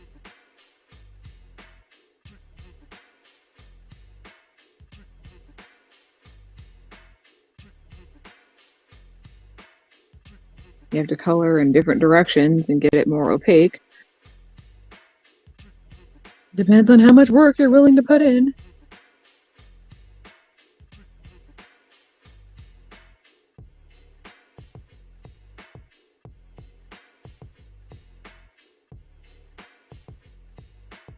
I don't even think I originally wanted to use white pencil on this, but I guess it doesn't look too terrible. I feel like it's starting to get a blue tint, though. I don't like that. Oh well.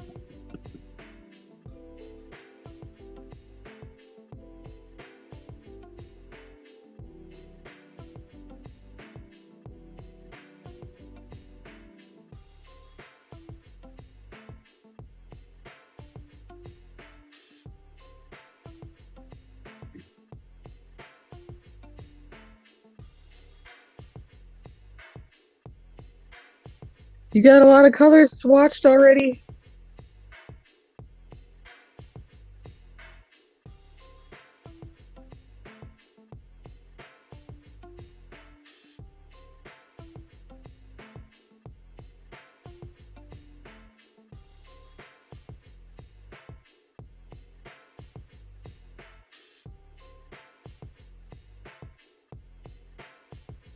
I have 2-minute hold now, apparently.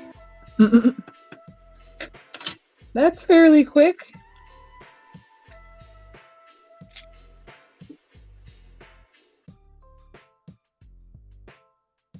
It feels weird not working at a call center anymore.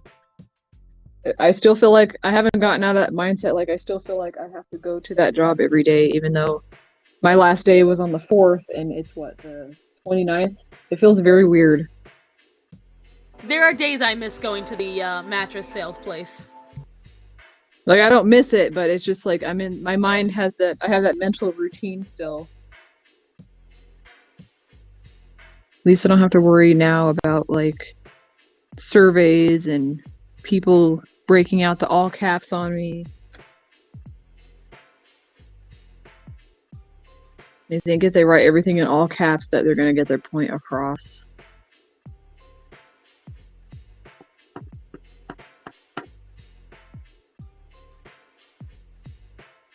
I do have some story times for that. I actually recorded a couple way before I quit, and I edited one of them. Well, one of them I lost. I lost all the footage for it, so I have to redo that one. But the other one I recorded, and I'm like, if I quit, then I will definitely upload this. So I guess I was planning ahead without really knowing that I was planning ahead. You already had the writing on the wall. Uh-huh. The one I still have that I didn't lose the footage for, that one's almost done editing. But the other one, I feel like the other story time was funnier, but I'm so sad that I lost all of the footage. Because when I went back and opened the project and it's like, you need to locate these video files. And I'm like, I don't know what's happening. I'd be so pissed. I was so mad. So pissed. It's okay though. I mean, I kept the script for it, so I mean, I can redo it.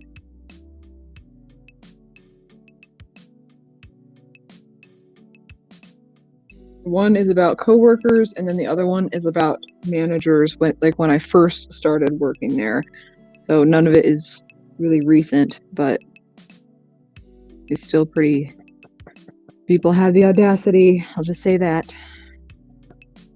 People have all the audacity. Although I want to share this. I don't know if it's going to come up again while I'm on wait, but it goes, your call is number 2.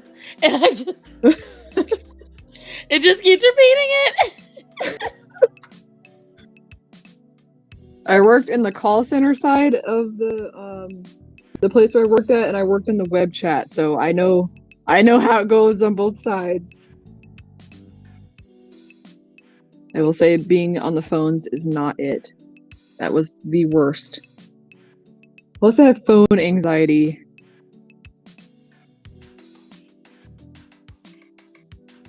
If you want to up your anxiety and really, really amplify it, you definitely want to apply at a call center. It's a great way to torture yourself. Or if you're just really desperate for money like I was. Am I the only one that would enjoy working at a call center? Oh my god, don't. I've done it. I enjoy it. Why? Because every customer is just a hang up away. We were not allowed to hang up on people unless they were abusive.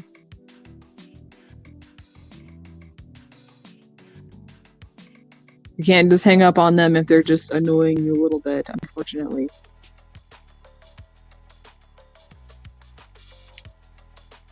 Or they treat you as it's a personal attack if something doesn't go their way. That's because they're miserable, and it's fun to make them not miserable. I always enjoy forcing them to love me instead. I mean, some people did Emotional really well. Manipulation.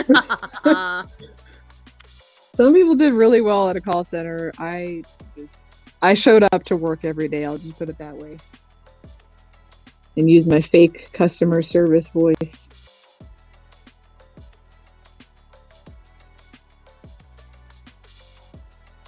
Being fake nice.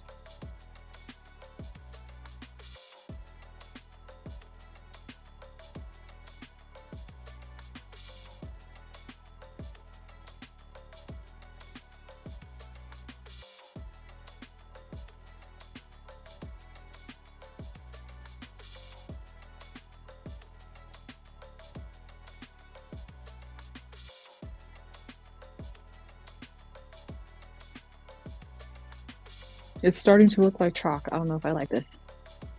This is not going well.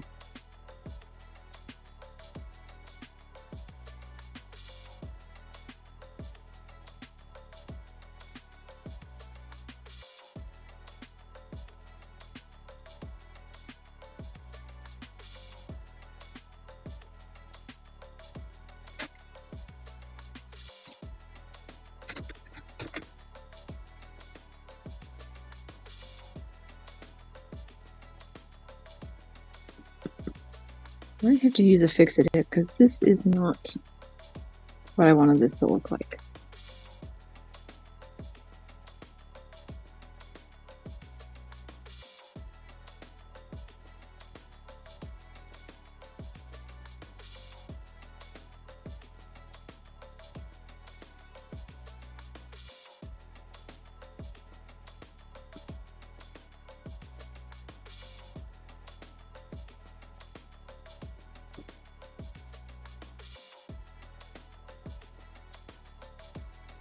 It's not looking very uniform. So I got my first phone call. Now I'm trying to get in my second one.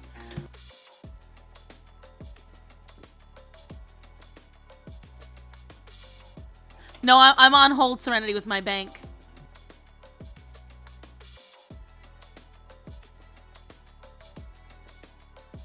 It's trying to adults right now.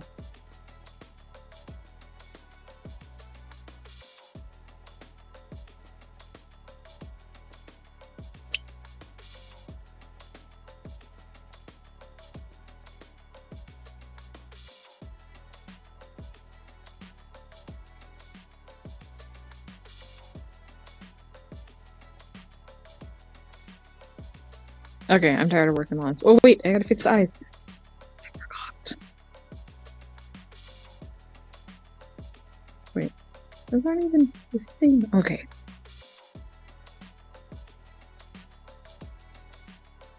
Clearly, I don't know what I am doing.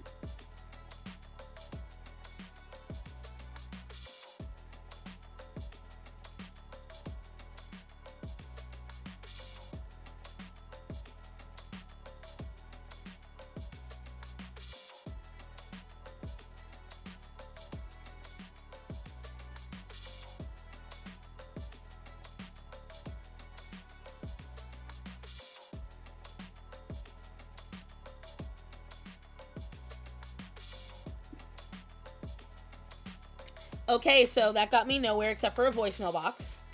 Oh no, I hate that. So I got to the first bank teller, and I asked her what I need to ask her because I'm not going to say anything yet, just in case. Don't want to curse it. And she's like, I can't see that. I'm going to get you over to the loan officer that did your loan. And then I get directly to her voicemail. I'm like, well, great. That worked out Fabulous. right. Fabulous. And let me see. But yeah, so that's what's going on right now. So yay. Fantastic. I love it. Mm-hmm. No, zero. I just so fun. It's just like when I was trying to call around and figure out how much it was to have this laparoscopic exploratory surgery, and I was getting different numbers and different names, and they're like, you need to call this place. No, you need to call this place. No, you need to call your doctor's office. Your doctor's office is like, you need to call your insurance. Insurance is like, you need to call the hospital. The hospital's like, you need to talk to your insurance again. Hospitals are not profits. Hospitals are for profit. So every hospital you go to is essentially a store. Pretty much. My parents both work in the medical field, and I can tell you that is 100% true. Yep. Hence why one of the big things Trump did that I cannot understand why Biden reversed it. Trump made the master menu public. He forced every hospital to make their master menu public. And then Biden reversed it. Now, does anyone know why the master menu being public is such a big deal? Don't you reveal, Jazz. You know. Wait, what is a master menu? It's their pricing guide. Oh yeah. Yeah, that makes sense. Yep. I believe it. So every hospital has this big menu on what they charge. And for the longest time, they didn't have to reveal it. So you could go to a place where there might be 5 hospitals in the area. And one hospital might only charge you $2 for a pill. but the other might charge you $200. But you don't know the difference. Yep, my mom knows all about that. She worked in the medical field for 24 years, and I know more than I should know. I know more than the regular person my age knows. It's crazy. And that's the problem. Trump forced a lot of medical facilities to make that public so people could decide where they want to spend their money. It's nuts. Like, you just having a simple procedure done is absolutely insane. I had an endoscopy, and guess how much it was with insurance? I had Blue Cross Blue Shield, which is an excellent insurance, and guess how much I paid for a 6-minute endoscopy? $4,000. I paid over $1,200. Wow, it's cheaper now. When I went to go get it wasn't an endoscopy. It was, I forget exactly what it's. I think it's called a tubal ligation. So what they do is they squirt ink into your fallopian tubes. And what it does is they put you under and they try to see if there's anything wrong with your fertility. Right. That process, they told me I had to give $500 up front. Mind you, I had full health insurance at the time. The day for the procedure, they called me and they said, we need $500 from you, and the total bill is $5,500. I was like, ah! Oh. Yeah, when you see the total bill, the endoscopy was almost $10,000 for 6 minutes. 6 minutes. 6 minutes of anesthesia was $1,400. And the reason why it is so expensive here is because a lot of the things that Trump had enacted that Biden reversed were things to force the medical field to make things cheaper. It was forcing them to be honest about prices and to not overcharge, because many of the medical procedures that we go through, that, like what she said and like what I was talking about, they are not as expensive as they need to be. But exactly, because none of us have a choice and we don't know where we can go, we don't get to decide that. Especially if it's done in a hospital, it's always way more than like an in-office procedure. That's something else to keep in mind. You have to get put under, so you have to go to a hospital. Mm-hmm. Oh yeah, if they're shoving a tube down your throat, you're gonna want to be unconscious for that. And so that's my thing. And look, me personally, and a lot of my followers know this, I am not about the government paying for my health insurance for many reasons. Because, yeah, there may be some good, but those bad things that I hear are enough for me to be like, nah, I like what I got. Is our system perfect? Absolutely not.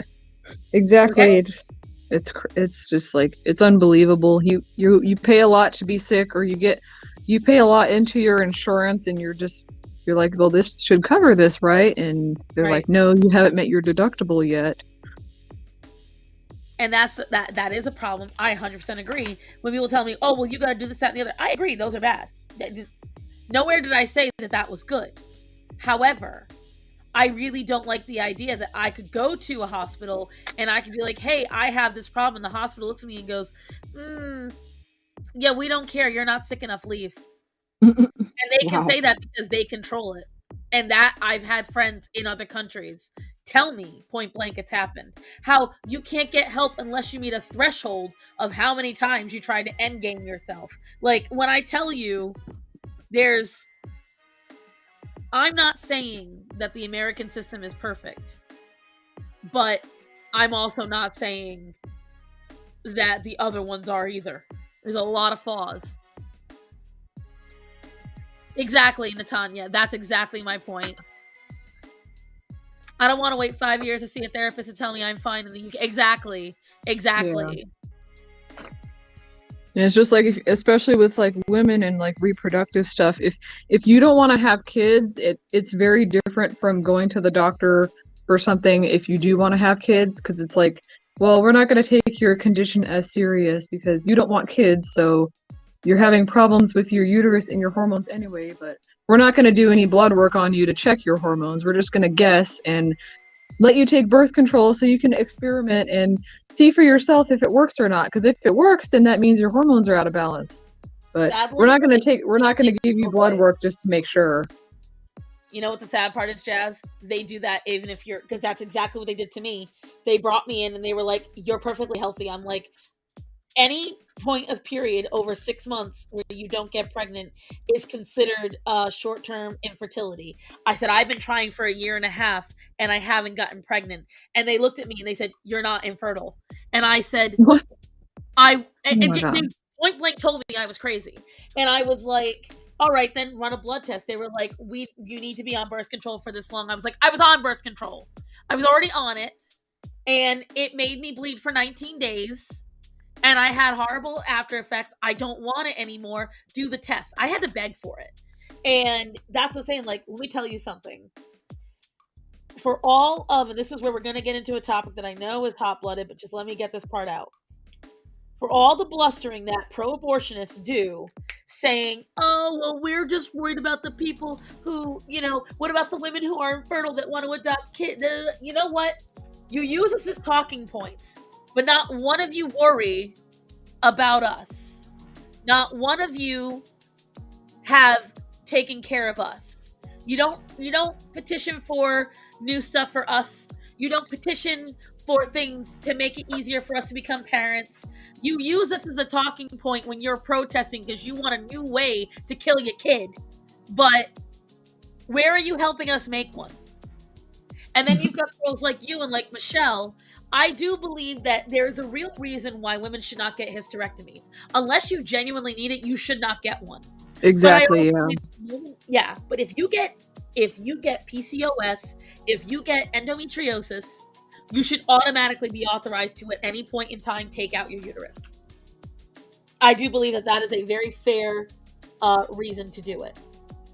Yeah, the doula that I talked to, I have a doula even though I'm not trying to get pregnant. It's pretty funny.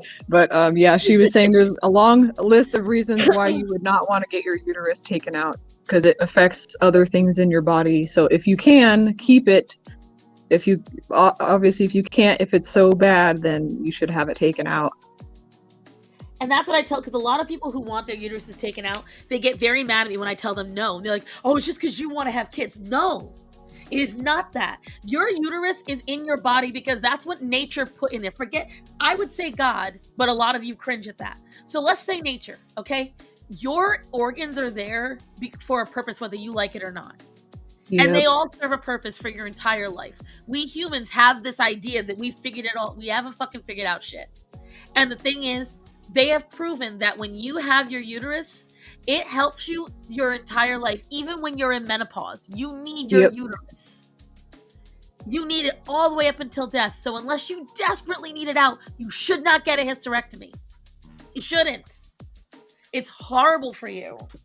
I remember like just suffering so much. I'm like, I just need to have my uterus taken out. I can't take it anymore. I want to die. That's how bad it was. And that makes sense. Like when you have endometriosis to the point where it is, and there are women who have been opened up after passing away who had endo and it has leaked their entire system. Yep. And what it does is if you let it go for long enough, if you let the inflammation go, it keeps growing and it fuses your organs together. Yep. Angel Ace, it's both. So the ovaries help, and that's why they'll leave those in, because at least you're getting some of the hormones that you need, but it's both together. That's what you need. And because the uterus has a major artery in it. That's the other reason it's really risky to get a hysterectomy. But a uterus is very small, but it has a major artery in there. Like, and this is where, you know what, we're going to lead into a conversation that if you don't want to talk about, Jazz, you can tell me now. But that's why I don't believe in bottom surgery, guys. I found out a lot of shit lately. I used to believe in it. I don't anymore. Nope. There is way too much risk.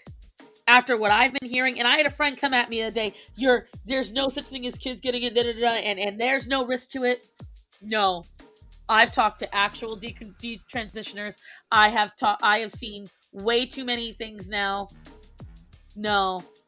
Especially with women, because it affects your pelvic floor. When you change your hormones and you start taking organs out that need to be in there, your pelvic floor is not going to be the same after that.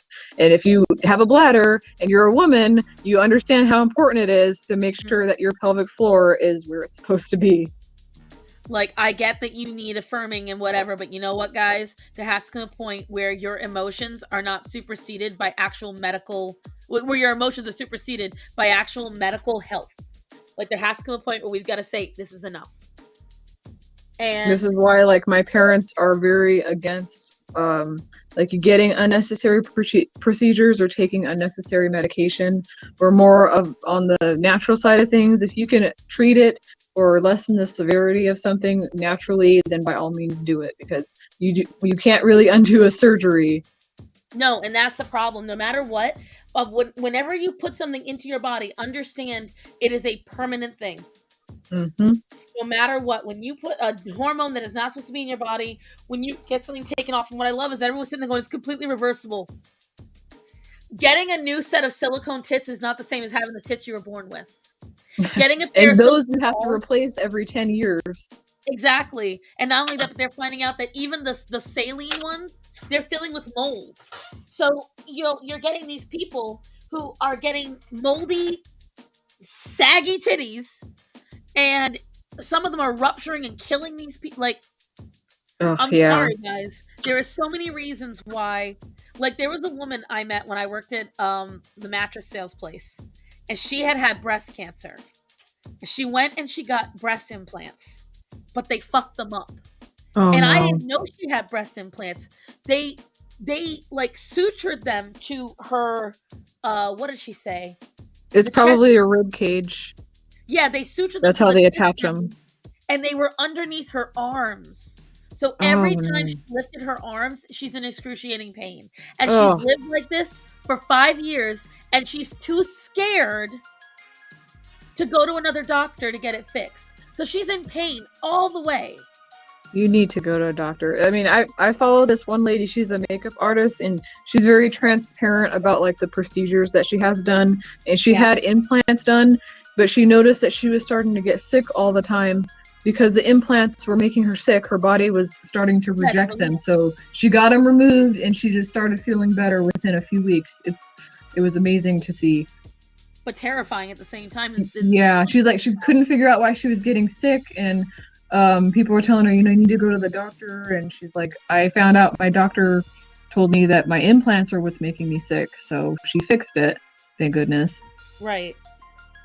And she felt like she had a cold all the time, I guess. Yeah, because it can manifest in flu-like symptoms because your body's trying to fight off something. And that's the thing, guys. Look, I think we have come to a point now in the society where we're a little too busy worrying about, well, I don't feel as good in this. You know what, guys? At some point, you have to suck up that maybe you're not always going to look the way you've always wanted. Exactly. We're too obsessed with looks in this society, but your health is very, very important. And this is the problem. Like, we are so concerned with what we see in the mirror being perfect that we're not even thinking about the long term. And the thing is, that is why many countries are stopping these procedures. Have you heard? Most people haven't heard about this. England has stopped the procedures for children under the age of 18. So has, I think, New Zealand, I think Denmark, a couple of them, I think Switzerland as well, or Sweden. Was it Sweden? I think it was Sweden. And why? Because there is no long-term studies. None. Zero. We went off of one thing because you give Lupron to children with precocious puberty. But even if the kid's getting puberty at 9, they let it go. If the kid's getting puberty at 5, they give them the Lupron, but only for a little while to stave it off. And what's funny is that my friend said it's completely reversible. That is not how puberty works.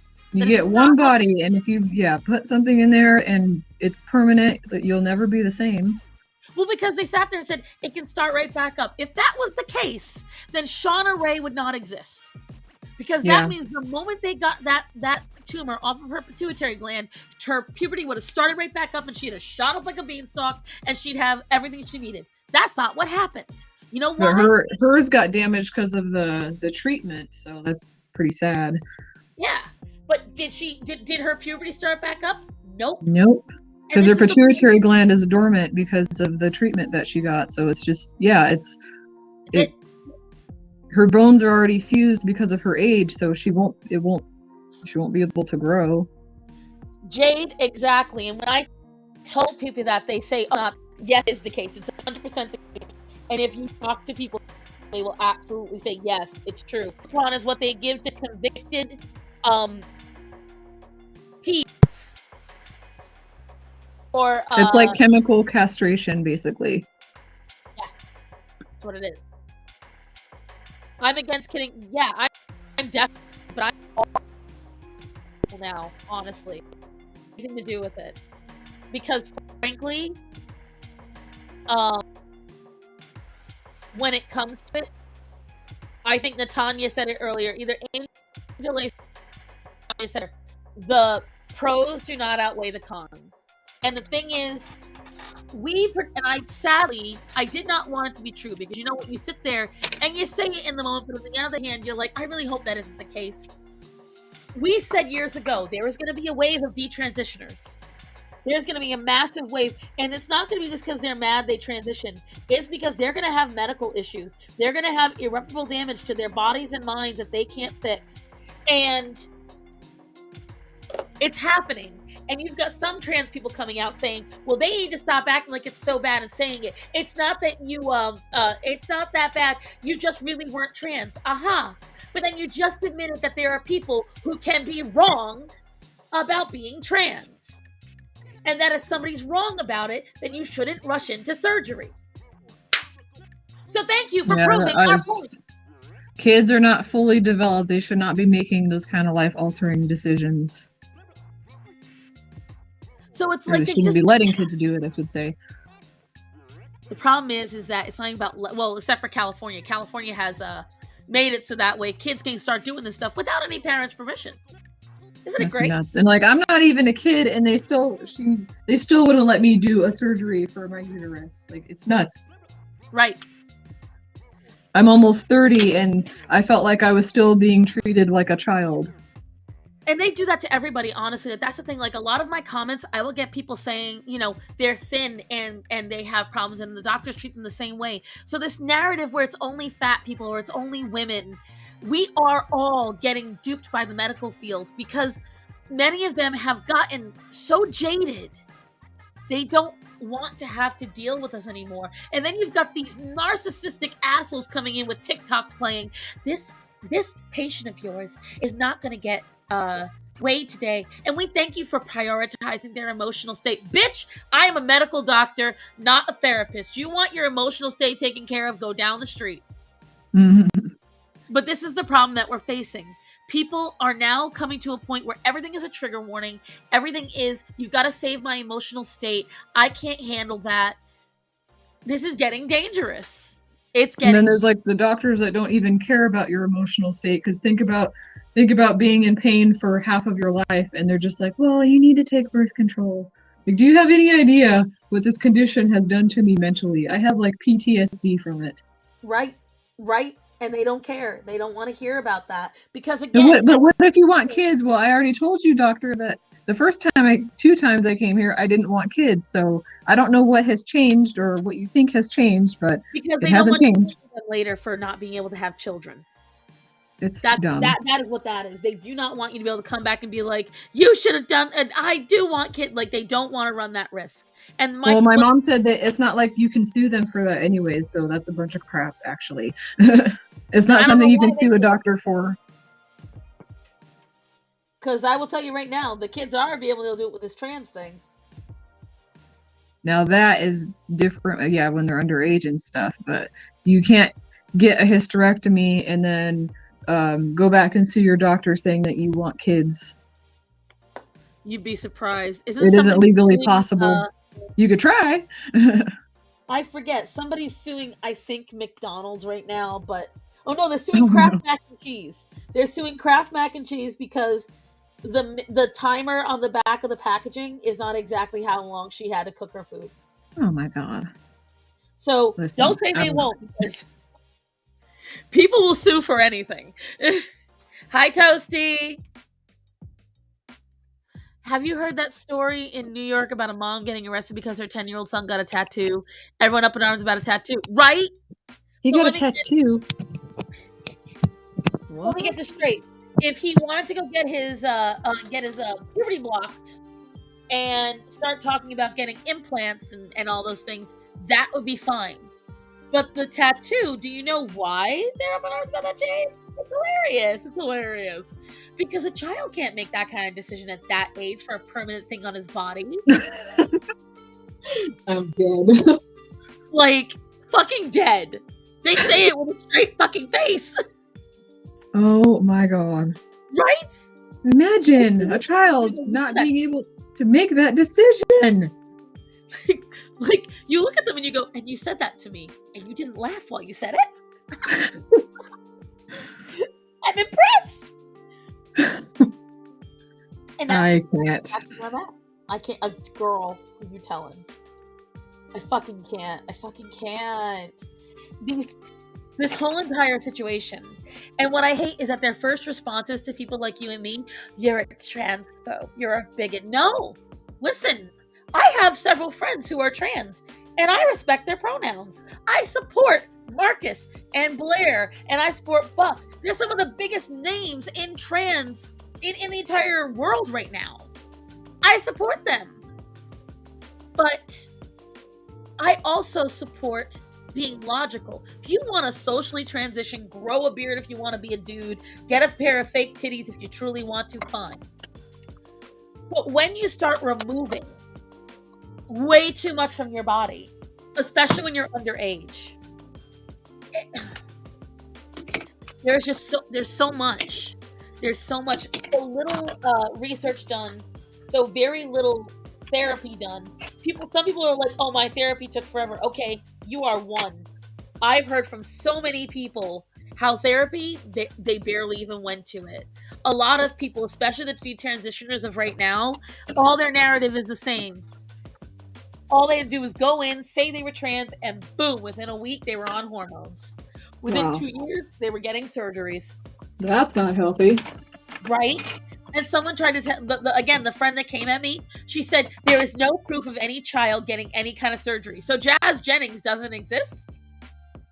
Pretty sure there was a whole TLC show about Jazz getting implants and Jazz getting bottom surgery.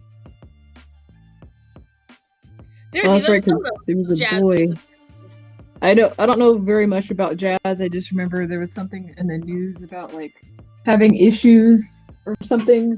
So because Jazz down the line, had hormones so young, it stunted Jazz's puberty, and so there's not enough material down below to construct a vajayjay. Well, of course not, because it's not supposed to be. And so the surgery that Jazz spent most of her life preparing for, she couldn't even get because she has a micro. And I'm like, imagine the mental state that must put that child through. After all this time now, she just has to deal. I don't know if they were able to do the bottom surgery eventually. I actually did a reaction video on this topic. Oh, you did, Toasty. That isn't. Okay, I am missing an eraser. I don't. Oh wait, here it is. But I'm just like, this is the thing I'm talking. Like, Jazz is a perfect, literal, public, perfect example of why kids shouldn't take puberty blockers. Oh, you just like I said, my parents have been in the medical field for years and years, and they were talking about all the things that they've seen, and it's quite something. They've seen what happens when people take puberty blockers or just all kinds of stuff with gender identity crisis or gender identity disorder. They've been in all kinds. My mom's worked in hospital, doctor's offices. My dad's worked in nursing homes. My brother works in a nursing home. My uncle is a registered nurse. Like, everybody's in the medical field, so I'm always. So why did you break tradition, young lady? I don't know. Taking care of people gives me anxiety. It does. Like, I can barely take care of a sick dog without having a panic attack. See, I don't know. I don't like taking care of other people. I don't like it. It's weird. See, I'm actually pretty good at it. Here's the only reason why I can't do it. I hate body fluid and I hate touching people. Yes. Like, I don't like touching other people. It's weird. I shall not be ignored. Fear me. Wait, what happened, Angel Ace? Thank you for the $5. What? Oh, you are leaving. Oh, bye, Angel Lace. Thank you for the $5. Okay, why Thanks is for my being chat here. disconnected? I have internet. Ugh.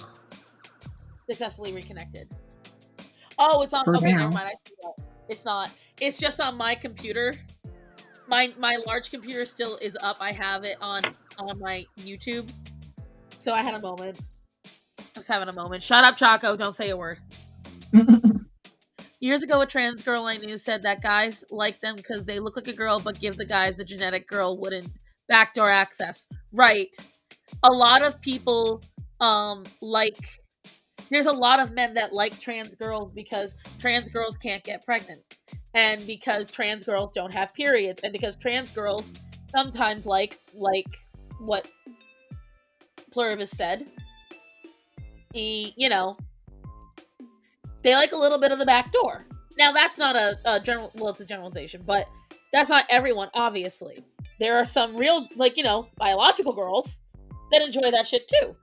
But biological girls tend to come with the risk of an infant or, Shark Week.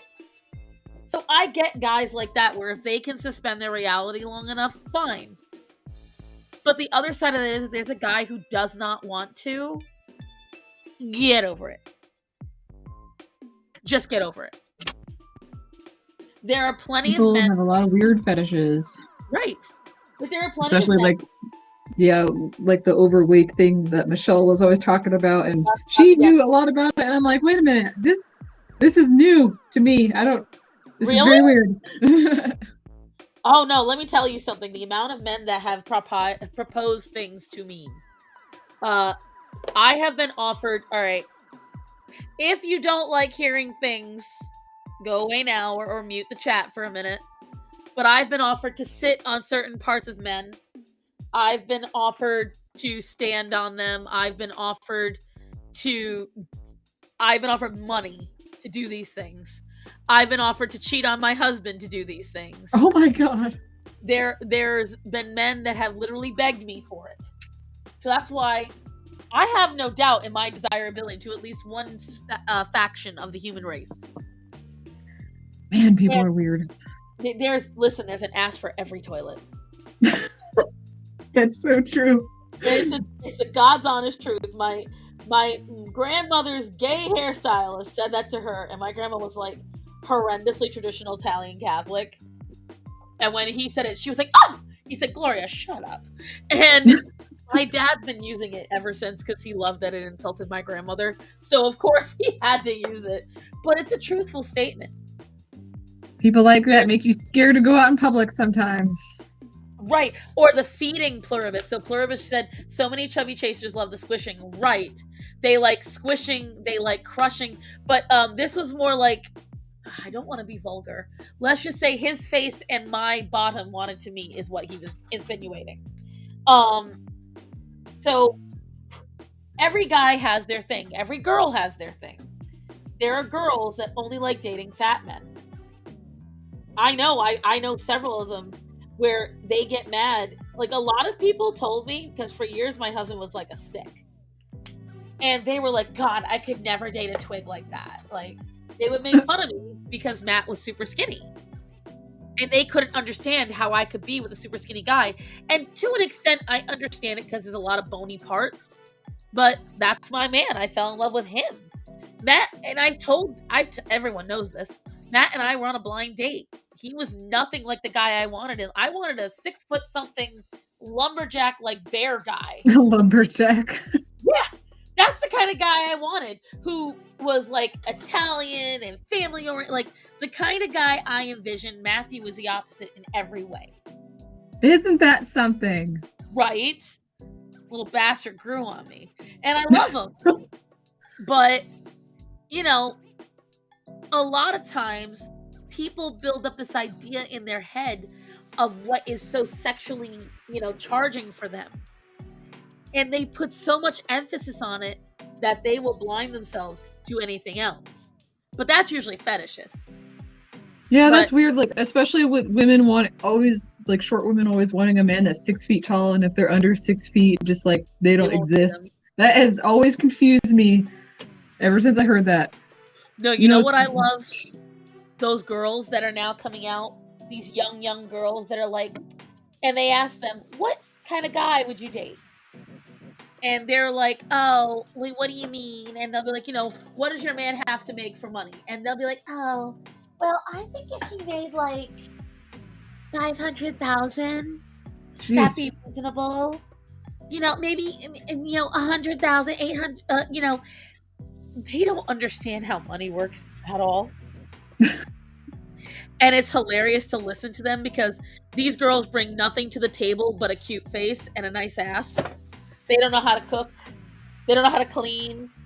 They're going in for women's studies. And they're coming out expecting a man who is Christian Grey in every sense of the word, except he's also sweet and loving and does everything they ask and always makes time. Like they're sitting there saying, "Well, I want a man who makes this much money so we can spend a lot of time together."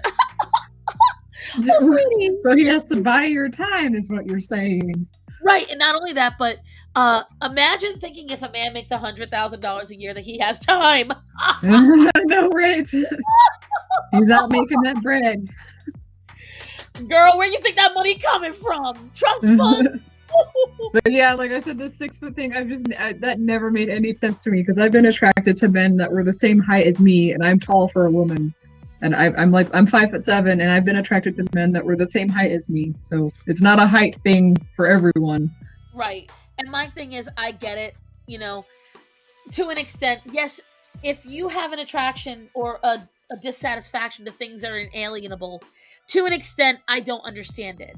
Like, but then at the same time, people that say they won't date black people, or people that say they won't date white people, or people that say they won't date Asians, still a preference. It's still a preference. It I don't have to is. agree with it, but it's still a preference. Or like women get all upset because men say they won't date a woman who's overweight, and they get all butthurt over it. I'm like, that's something that you can change, right? A man can't change Right? his height, so And at least you can change your weight. Like, I used to be one of those like, men just won't give me a chance. And I mean, I honestly wasn't that overweight when they weren't giving me a chance. So it was kind of them at that point. But I was like, maybe I would say, and I've shown the pictures on here. You guys have seen I was not fat back then. But by the time I realized I wasn't fat, I was fat. Like, oh, I was not fat then, but this is a few years later. I look a little bit different. Right. Like, I had the epiphany. It just took me too long. But it's a matter of, at the end of the day, what really confuses me is, why are you pushing for somebody that doesn't like you to share a bed with you? That makes no sense to me. Yeah, that is. I Like, don't why know. that vulnerable of a state with somebody who could hurt you emotionally, physically? Like, it's why I don't get hookup culture, because you have no idea what that person is on the other side, and woof, they could be real bad. Well, I gotta fix my That severely confuses me. Like, just make better decisions. Quit acting desperate. I hate when people act desperate. That's one of my other pet peeves. Agreed. When they act desperate and just make really poor decisions, and you're just sitting back there just looking at them like, I told you, if you would have just listened to me. I need a new fucking chair. Ugh. I hate this so much right now because I need the chair, but I have no idea how the hell I'm gonna get the chair. I need a new chair too. The chair I have, like, the cushion is getting kind of flat, and when I sit, it kind of feels like I'm sliding forward. So my old chair, the one with the star backing, the tension in the front, because I'm so short and because my feet didn't actually reach the ground in that chair, I would lean really far forward in it, plus because I always draw in it. So the chair, the tension in the front, because I would lean so hard, it broke. So it all leans forward now in that chair. Oh no. So even if I fix it within an hour, it's leaning back down. So the chair is busted. Now, it was already kind of going on its way out, but I thought I had some more time. So I now have to get another one, but the problem is I got to get one that's the right height, that has the right weight restrictions, but that also is wide enough for my ass. And all those chairs cost between $600 and $900. I would not pay more than $200 for a chair. I'm cheap. Yeah, but the thing is, it's where I do all my work, so it makes sense. But the other I still problem can't with justify it. it. Listen, told if you I'm I'm paying cheap. for a car, I'll do it for a chair. But that's again where the problem I'm having right now is, where the fuck am I going to find the ability to get this chair? And I was supposed to open up commissions. And this, ugh. Let me ask you guys that. I know people ask for commissions, and with everything that went on with the whole dried up teat, which is a really funny way to say it, dried up hate teat. I wasn't able to. Do you guys think at this point, with it being December in a day, do you think I should still open up commissions? You just never know who's gonna like get them. I always have commissions open, but I can only take maybe 2 a year because my stuff takes so long. And right. Stuff usually ends up happening, and I can't always like open up more slots than I would like. But you'd be surprised, people order randomly. Like that pencil drawing you did, like with a lot of depth. This one? No, the other one, the barbershop. Oh yeah, that one. That one took longer than I wanted to because I got sick, and then I was getting ready for Comic-Con, so it was like a month longer than I wanted to spend on it. And then I was taking care of Harley before he died, so that further prolonged it. But you're gonna have to open up more commissions only because now you're doing it full time. Yeah. Well, that and cleaning houses. Cleaning houses is my main source of income right now. But hold on, guys, I'll be right back. Trying to get some prints sold. I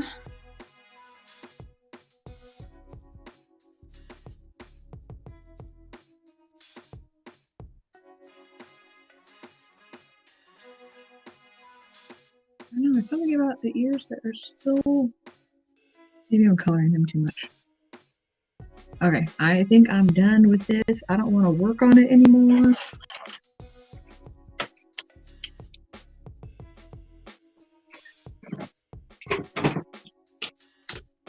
Where are the cats?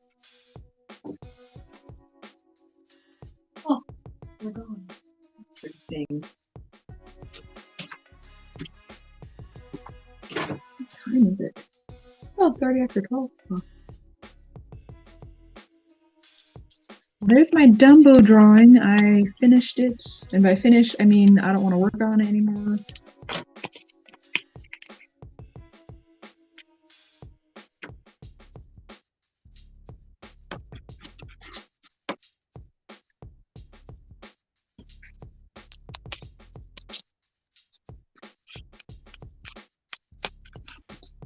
Here's Dumbo with blue eyes.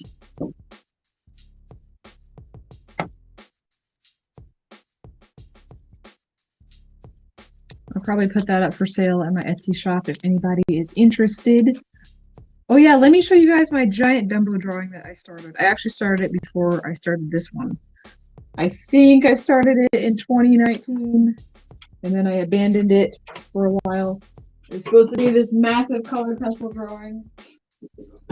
I think it's even bigger than the Aquaman drawing that I started.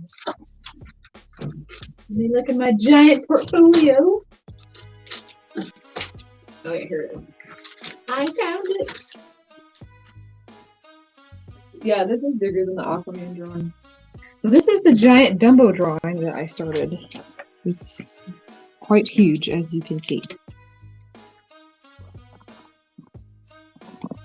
It is a task, but I haven't been working on it. I don't think I've touched this drawing in maybe 2 years. Part of me wants to make it as accurate as the original picture, but I might just make it a little bit different because I don't know if I want to draw all the wrinkles. I think I have the picture in here somewhere.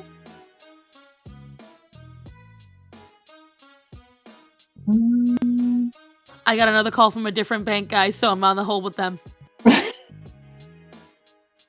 More adulting. Dude, where is the picture? The Superman. I gotta draw that too. I'm getting distracted. Okay. I have so much stuff I want to draw, and I just don't possess the time and the attention span to draw all of it. It's pretty sad. Yeah, I don't know. That's not the right Dumbo drawing. Oh wait, you know what? It's not on here. It's on my tablet. Okay, all is well. Yeah, I'm always adulting, because I'm the one who runs... I'm not joking. I am the one who runs everything in my household. The only thing Starman has to do, guys, is go to work and earn money. I do everything else. I plan the food. I plan the bills. I run everything. So if you ever wonder why Star Sun's kind of like scatterbrained half the time, that's why. You're like a house manager. Oh yeah. Oh yeah. A lot of work. That's the picture. That's the original Dumbo picture that I started. So that's what it looks like, and that's what I have so far. I have no idea when I'm gonna color that, but sometime before I turn 80. Jade, Star Sun live stream Tuesday. Swatch and hold music. Listen, bite me. Swatch and hold music. Swatching is important though, although I only swatch whenever I buy a different brand of pencils. Because I've seen some people, they swatch pencils every time they do a drawing, and they keep like little cards of the color swatches around their drawings. Like I know CJ Hendry, she does that. Yeah. She just like, she has a huge sheet of colors that she uses. Like she'll have an entire sheet of red pencil swatches, and then she'll line them up next to her drawing, and she has them all labeled and numbered, so she knows what to use when she comes back to the drawing later, which is okay, I guess. I've done that. I don't do that because I already know what I used, so maybe I'm just weird or lazy. So no, that means you have a better brain than most of us. See, for me, I whenever I do swatches like that, so I have a big list, and I will make a laminated thing of all of my swatches. So these are helpful because I didn't have to I usually did all this. This is fantastic though. So I have it all labeled out. That's quite nice. I wanted to get the 320 set, but Matt said we had to wait. That would be excessive. No, it will not be. It'll be perfect. Also, I'm going to buy it in the new year. My hope is that next year I can get that as a addition, because I go through markers. Once I get a set and I really start, markers are primarily what I use. Mm-hmm. So I go through them, boom, so quick. Really, yeah. It's so crazy. I imagine you have to replace them pretty frequently. Oh, it's annoying. That's why I'm trying to primarily go to Ohuhu, because Ohuhu came out the gate going after Copic, which was thrilling for me. And because I hate Copic. Copic to me is the Apple of the marker world. Sits on its laurels, but it's really not that great. Yeah, I felt like they were kind of overhyped because I've seen people use like the Ohuhu and the Copic like side by side, and they're pretty similar. And I'm like, why are these markers almost $6 a piece? But then you're asking me who pays $5 per pencil. So right, but the thing is, I'm not really making my point. Like with pencils, it makes more sense because of construction. But at the end of the day, with these, it's not the same thing at all. And with Ohuhu, what they did was they were like, okay, so you guys want to be able to have refillable ink and replaceable nibs. Boom, we did it. They have not increased the prices in their markers. So they have continually added the features that come from Copic without adjusting price. Good idea. Good business move. And that's why I give them my money, because they deserve it. They literally sat there and said, we want artists to have quality without having to go broke. And for the longest time, the fact that product was so expensive is why I didn't draw. I couldn't afford it. I could not afford to be an artist. I was broke all the time, and the idea of spending $700 on a set of markers when I wasn't a professional didn't make any sense to me. But then that is nuts. It's nuts. And then 2019 came along, and I found these Cali art markers for $50 for a set of 100. I went crazy. And they were pretty damn good. The only markers that have honestly let me down... Okay, so actually there's two. the only markers that truly let me down were Arteza, and that's because see this whole range of markers right here, this whole range of color, all of it bleeds with Arteza. Yeah. And I mean, like, if you have, like, let's say we were in the book, right, and we were flipping pages, you would see a bunch of squares from here. There would be a ring of yellowy reddishness around each square, and then it would be all over that as well. It's something to do with like the pigment. It doesn't adhere like it's supposed to, or it's the oil in it. It Whatever separates. oil they use to make the pigment in the reddish colors, like the yellowy reddish, it does not stay within. It bleeds and it leaks out, and it's ruined several pictures on my old drawing pads. It pissed me off. Let's see. I need PB7. Oh, hi, kitty. Hi, kitty. My cat's been trailing in and out all day long. Orion coming over. Oh yeah, I'll show you my drawer of pencils. Yes, I have a drawer full of colored pencils down here. She's got a nicer art desk than mine, though. Ooh. Yeah. I have to keep them in a drawer because I don't have anywhere else to put them. If I sit them on the desk, guys, is several $100s worth of pencils. What did you say? I said what you're seeing there is several $100s worth of pencils. Yeah, this is about. Let's see. Well, I have a lot of the same colors because I don't. Sometimes I buy a whole set. It depends on what's cheaper and what I need. Sometimes I'll just buy specific colors, and sometimes I'll buy like a whole set of 20 or something. This is probably, if they were bought separately, this is probably like $500 worth of pencils. Yep, because those are all Caran d'Ache, right? Yeah. Maybe a little more. Is that all Caran d'Ache? Yep. Yeah, being an artist is not cheap, guys. I like those because it's just like drawing with straight pigment. It's a little bit different than Prismacolor. Like Prismacolor are good. They have a very smooth finish, I will say that. They do, but with the Caran d'Ache are less waxy. So they're actually a lot, there's a lot more pigment than there is wax than with the Prismacolor, so they actually blend even easier. Here's my question. How are the barrels, though? Let's see. So, because like it's kind of weird. Prisma, they always crackled, and then the barrel wasn't strong enough, and the thing would bounce on the inside, and then whenever you get to it, it would snap apart, and it would piss me off. These actually break less frequently than Prismacolor. I don't know how, I don't know what binder they use, but with the Caran d'Ache, like the lead is a little bit bigger than with Prismacolor. Like the core of the lead is a little bit wider. So this pencil does not fit in a standard pencil sharpener. You have to buy a brass one. These are the best because you can replace the blades in them, so it doesn't chew up the pencil. But yeah, the lead does not break as frequently with these. If you start pushing hard with more pressure, obviously the lead's gonna crumble.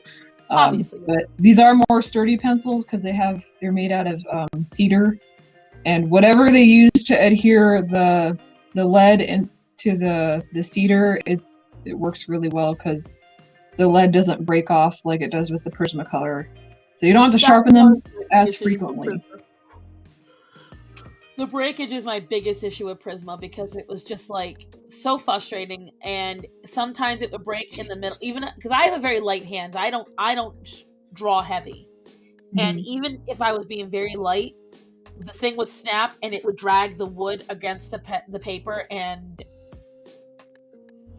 I'm just getting also angry. They can get damaged during shipping, so sometimes the pencil is already damaged by the time you get it. So when you're sharpening like a Prismacolor pencil, the lead inside is already broken. That's why when you sharpen it, the lead keeps falling out because it's already been damaged at some point. Oh, I know. That's why I'm like, and that's one of the reasons why I used to do color pencil exclusively. I almost never do it now because I don't know what it is, but nobody makes them right. And it gets so annoying because it's like, why bother spending this money if it's going to break anyway? It did also, the pencil quality with Prisma, it did change after they moved their manufacturing to Mexico a few years back. I forgot where they were manufactured before, but once they changed factories, something in the quality of them changed. I will say that I think they were printed in either Germany or Japan before. But that still makes it infuriating because and that's exactly the point. Like when I was a kid, I remember I could use the Prismacolors and they were great. And then when I did get a couple of them when I was an adult, I was like, this is shit. I was so mad.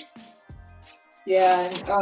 The other thing with Prismacolors is those are actually soft core colored pencils anyways, so you just have to be really careful with how you color. It's one of those things. You're really not supposed to sharpen those a lot either.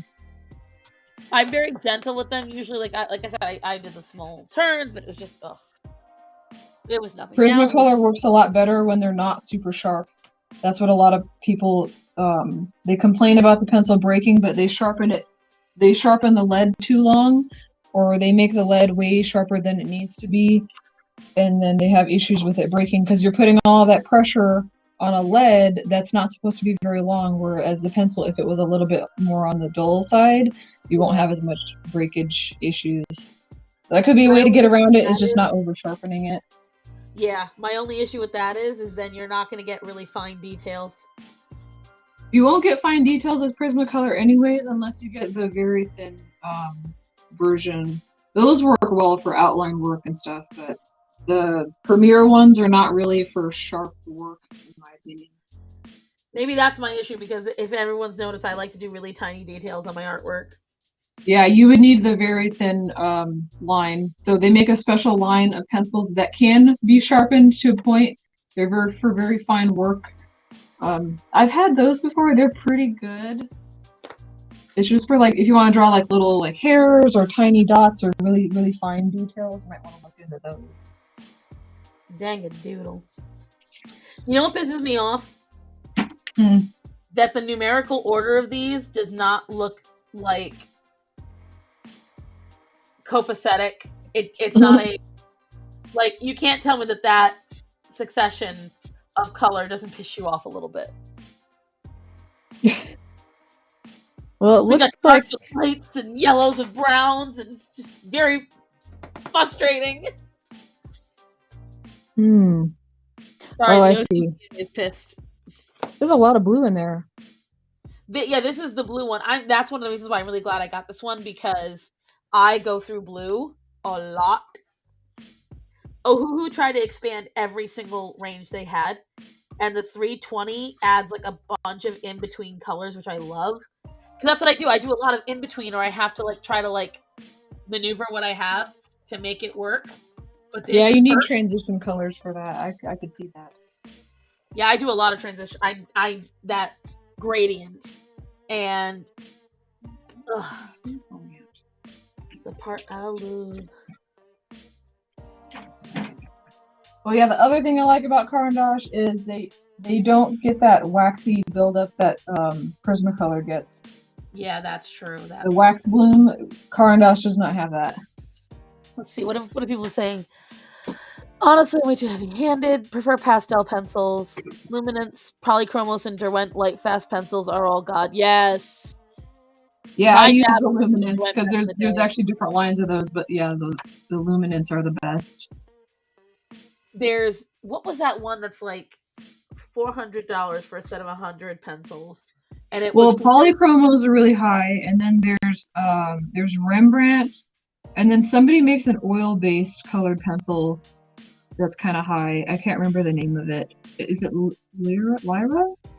I don't know. It was literally, it's considered the best colored pencils in the world. That's what people told me about Polychromos, and you saw how I struggled with that.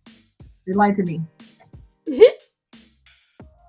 Every time I asked an artist what they used or what they liked the most, it was always Polychromos. And then when I try it, I don't have the same experience. Listen, you've seen how much I struggle with half the colored pencils. Half the product. Like, I'm like, it's not doing what everyone else is doing. I'm doing it wrong. I see people do these full color drawings of Spider-Man or something in Polychromos, and I'm just here like, how did you do that? I can do it with Prismacolor, but when I use polychromos, I feel like I'm just coloring with a very waxy crayon. I'll be like, I has a pencil. Make color. That's how I feel. Make it pretty. I make pretty color. I do it by myself. That and when people sharpen pencils the wrong way, it drives me nuts. That's the other reason that pencils break more frequently than they should. Long, slow strokes. Not. Remember a candy company that packaged the candy by color? Oh. If you're buying this, then you understand. I like that. That's funny. You understand them. I love how I found my little figure man. I have this little guy that I use for figure drawings. Oh, I want to get the ones that look like anime characters. They're all gray and they have like a lot of articulation to them. This little figure was $50. $50. Oh, I'm gonna have to get you the little anime people. They're only $20 for both of them. But it was worth the money, I will say that, because if I didn't have this, I probably wouldn't have been able to do that barbershop drawing. Oh, so it really helped you out, huh? It really did. I completely forgot I had this, and I'm like, why am I struggling so much trying to figure out which way to draw this hand? And then I remembered I had this about 8 weeks into drawing, and I could have avoided the struggle that entire time. Oh, I felt so dumb, and I was like, why did I do this to myself? We only have 20 minutes left. Look at that. I can't believe it's already almost 3. But yeah, this thing's pretty useful. You can actually change out his hands. He comes with 3 sets of hands. Oh, then let me see if I can get it up. Hold on. Let me see if I can find them. Let's see, what do we have left that I can draw? Let me see.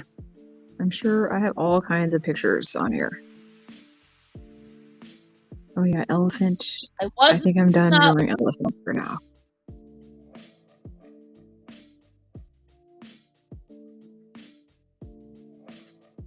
Not find it. Where's all my screenshots? Okay.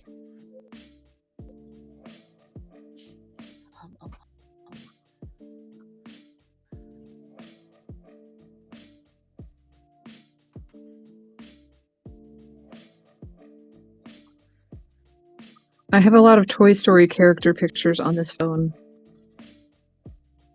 I think I was supposed to do a Toy Story series. Oh yeah, I did start drawing Buzz Lightyear, but I never finished that. I have so many unfinished drawings. You guys don't even know. So many uncolored drawings. So many unfinished drawings for me. Like, I have stuff that's drawn out, but I haven't colored it yet.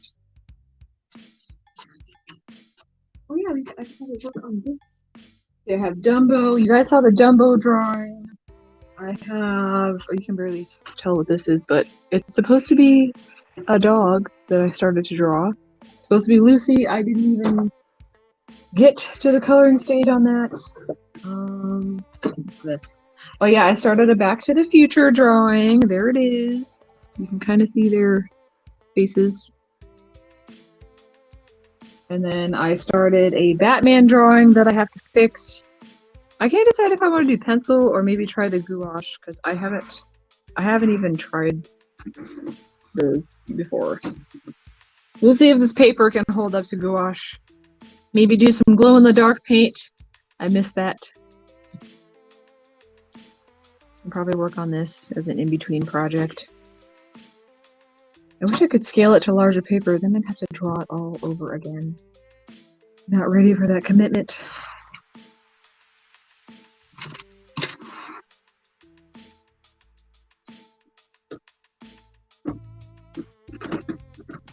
Maybe I'll work on that and then work on Aquaman.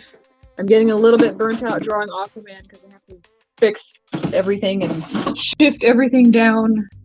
It's very annoying.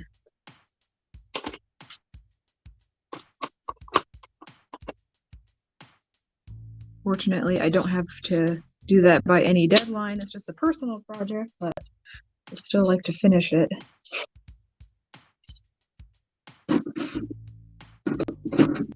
The art ADHD is very real.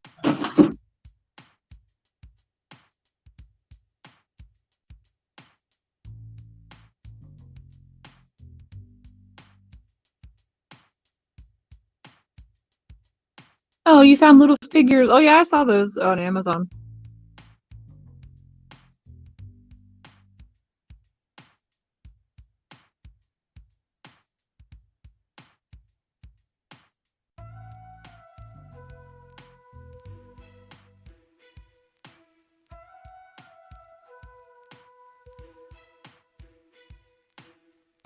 And they come with removable hands. That's useful. I think I know somebody who has those figures.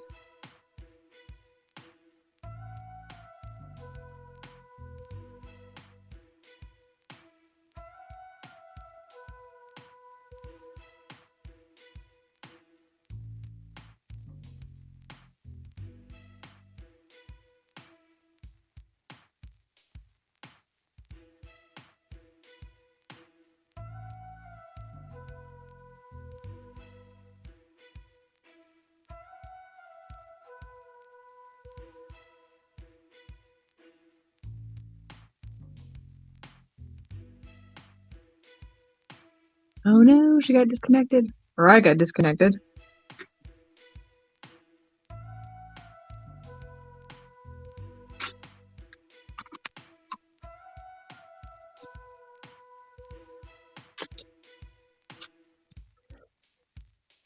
Okay, can you hear me now? Yes.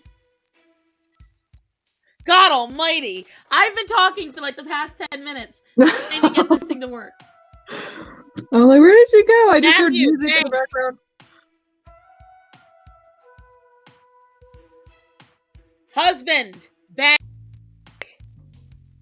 Bank, bank, bank, bank, bank. Schnell, mach schnell. Didi Mamo Fuk. Ilan, go. I know in other languages.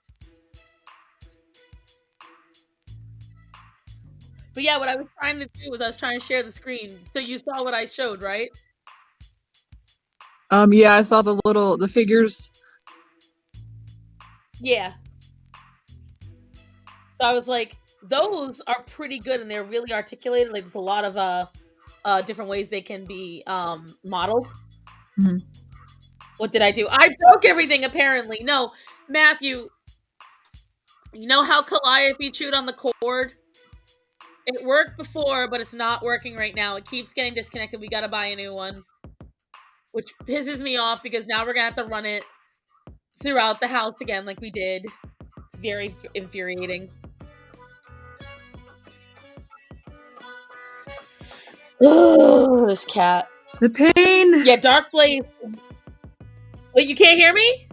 No, I said the pain. Oh, the pain. Yes, I got it. Good. I'm making sure. My daughter is getting those gray anime figures for Christmas. Aww.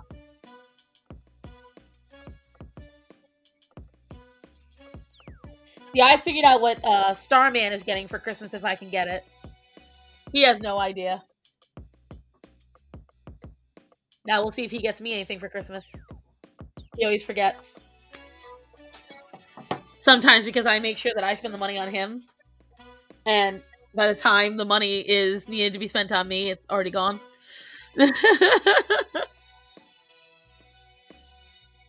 I feel like there's a delay. Hold on.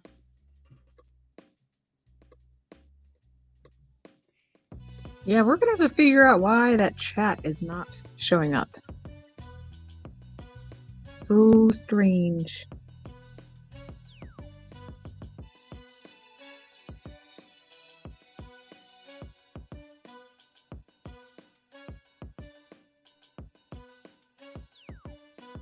Honestly, I feel once we refresh the page, it will work. Just gotta figure out how to refresh the page. If only it let me refresh.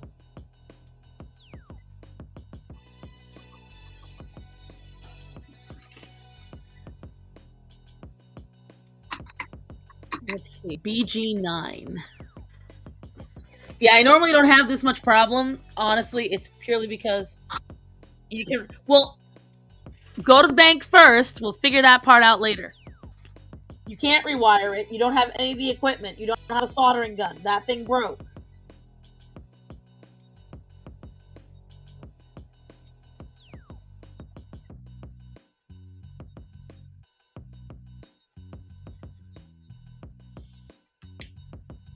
BG68.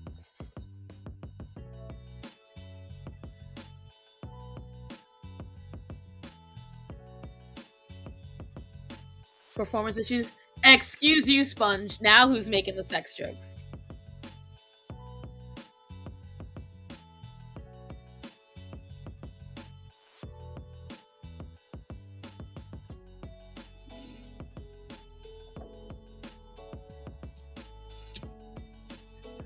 BG68. This is ridiculous. I want to make drink coasters for my man that say, I don't know, I don't care, doesn't matter to me and nothing. You know why? I get all my brothers shop for Christmas. I haven't gotten a single bit of shopping done. I have not gotten an ounce of Christmas shopping done. I want to go through one of my followers and get one particular kind of gift. I don't know if I'll be able to, though. I don't need that. Matthew, bank. You over here paying attention to me. I need you talking to Tammy.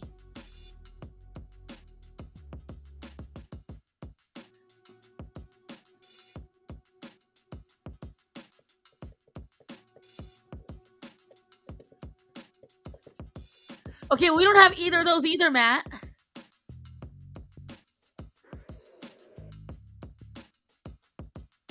He's talking about equipment that we do not possess.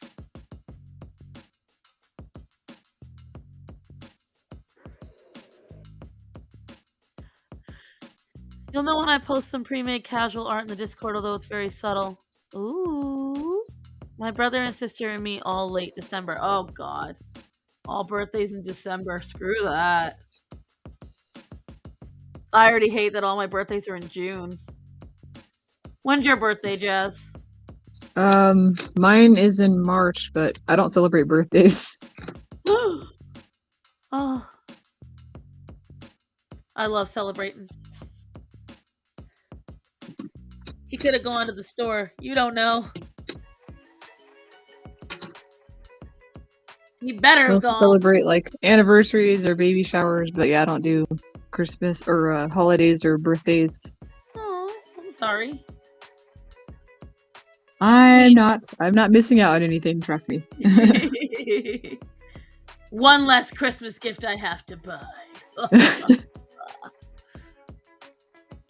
My mom just enjoyed celebrating them a lot, and we always enjoyed making a big deal out of all the holidays. So for me, it's joy upon joy. I like throwing parties anyway, though.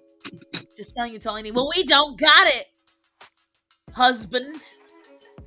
It may be what you need. There's things I need. We can't get it. It'd probably be a lot cheaper than buying that equipment to just replace it. You're naming tools. You know what I'm hearing? Dollars. Everything costs money. That's what I'm balancing out. Like, is it really worth going out and buying these tools that'll be double the price of a new Ethernet cable to just get a fucking new Ethernet cable? If we already have it, just get a cable. Right. Like, if we already have the tools, that'd be one thing, but we ain't got them.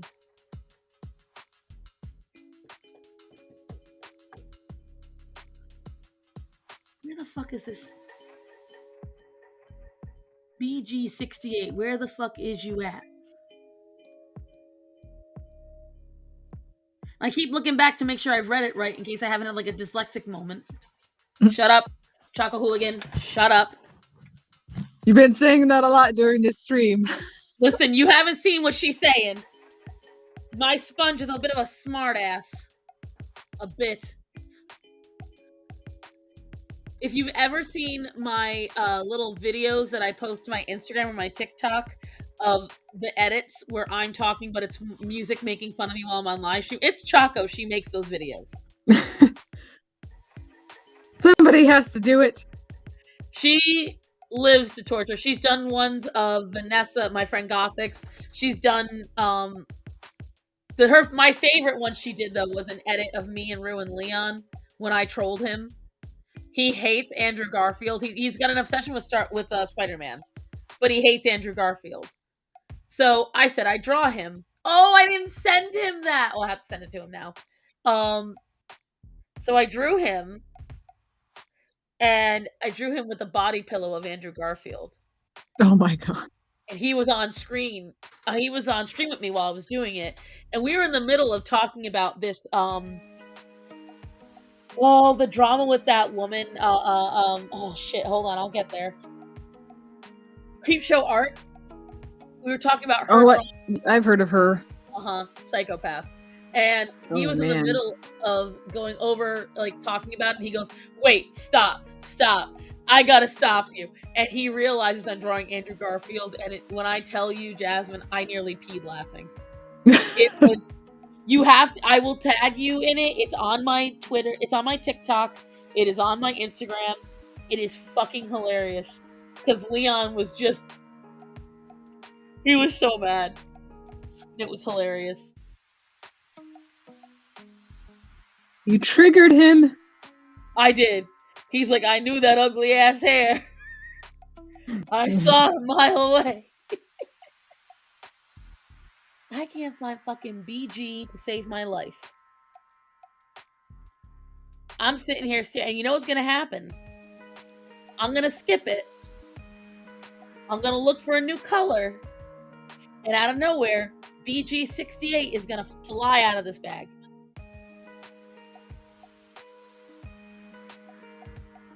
No, because I can't, guys. They're asking me to play the video. I can't, because that whole thing of why you guys couldn't hear me was just me trying to bring up that thing from Amazon. I'm not risking another one. Oh, so it must, like, disable the audio whenever you open a window or something. It doesn't normally, but I guess the internet's having it's going through a problem today. So I'm not running the risk. Especially with only 7 minutes left in the stream. 7 minutes! Speaking of psycho YouTubers, anyone else besides me see the latest breakup drama? Jake Monroe and Tux. I don't know who that is. Who are you people? No, Choco Hooligan, I will not.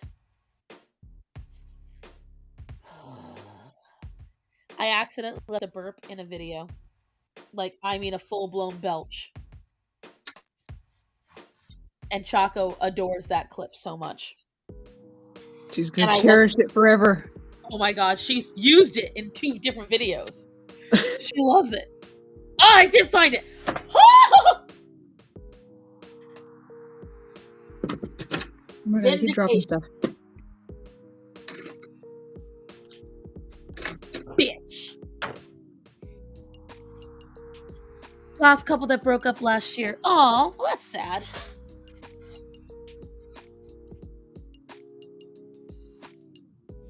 She can't see your comments. What a shame. Sorry. She can't see what you're saying, Choco Hooligan. What a shame.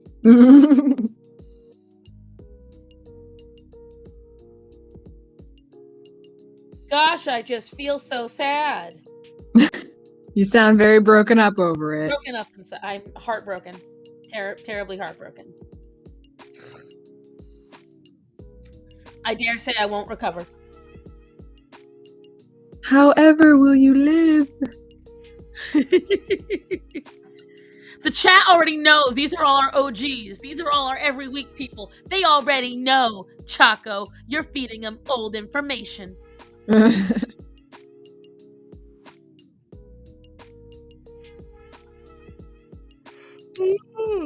golly, Miss Molly. What are your plans for the rest of the day, Jazz? I'm probably gonna go eat breakfast, and then I have to go to the chiropractor. Oof. Enjoy that.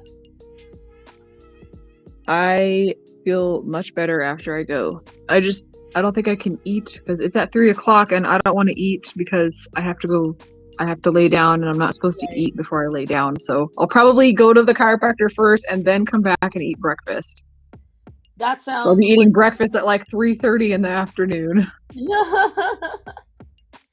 That is definitely a plan. Whatchamacallit.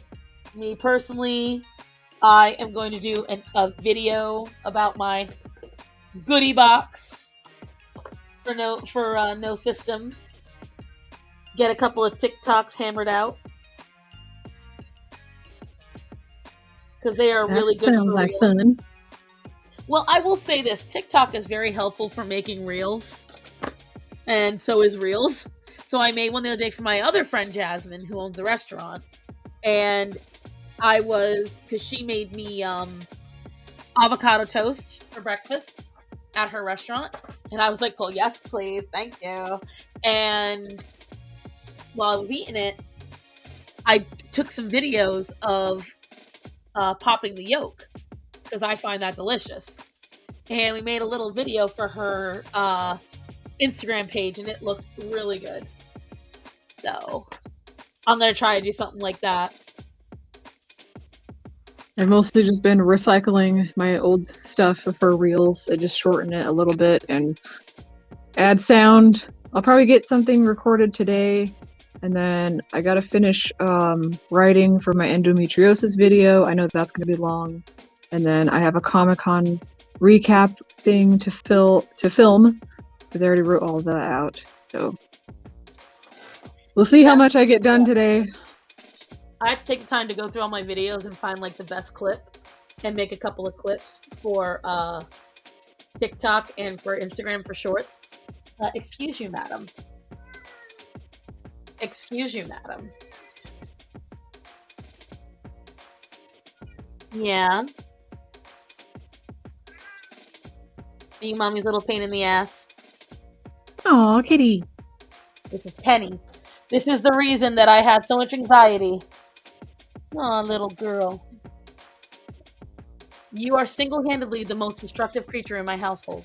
This little 6-pound bitch is single-handedly the most destructive creature I own besides Orion. She's 6 destroyed. pounds is small for a cat. Huh? 6 pounds is small for a cat.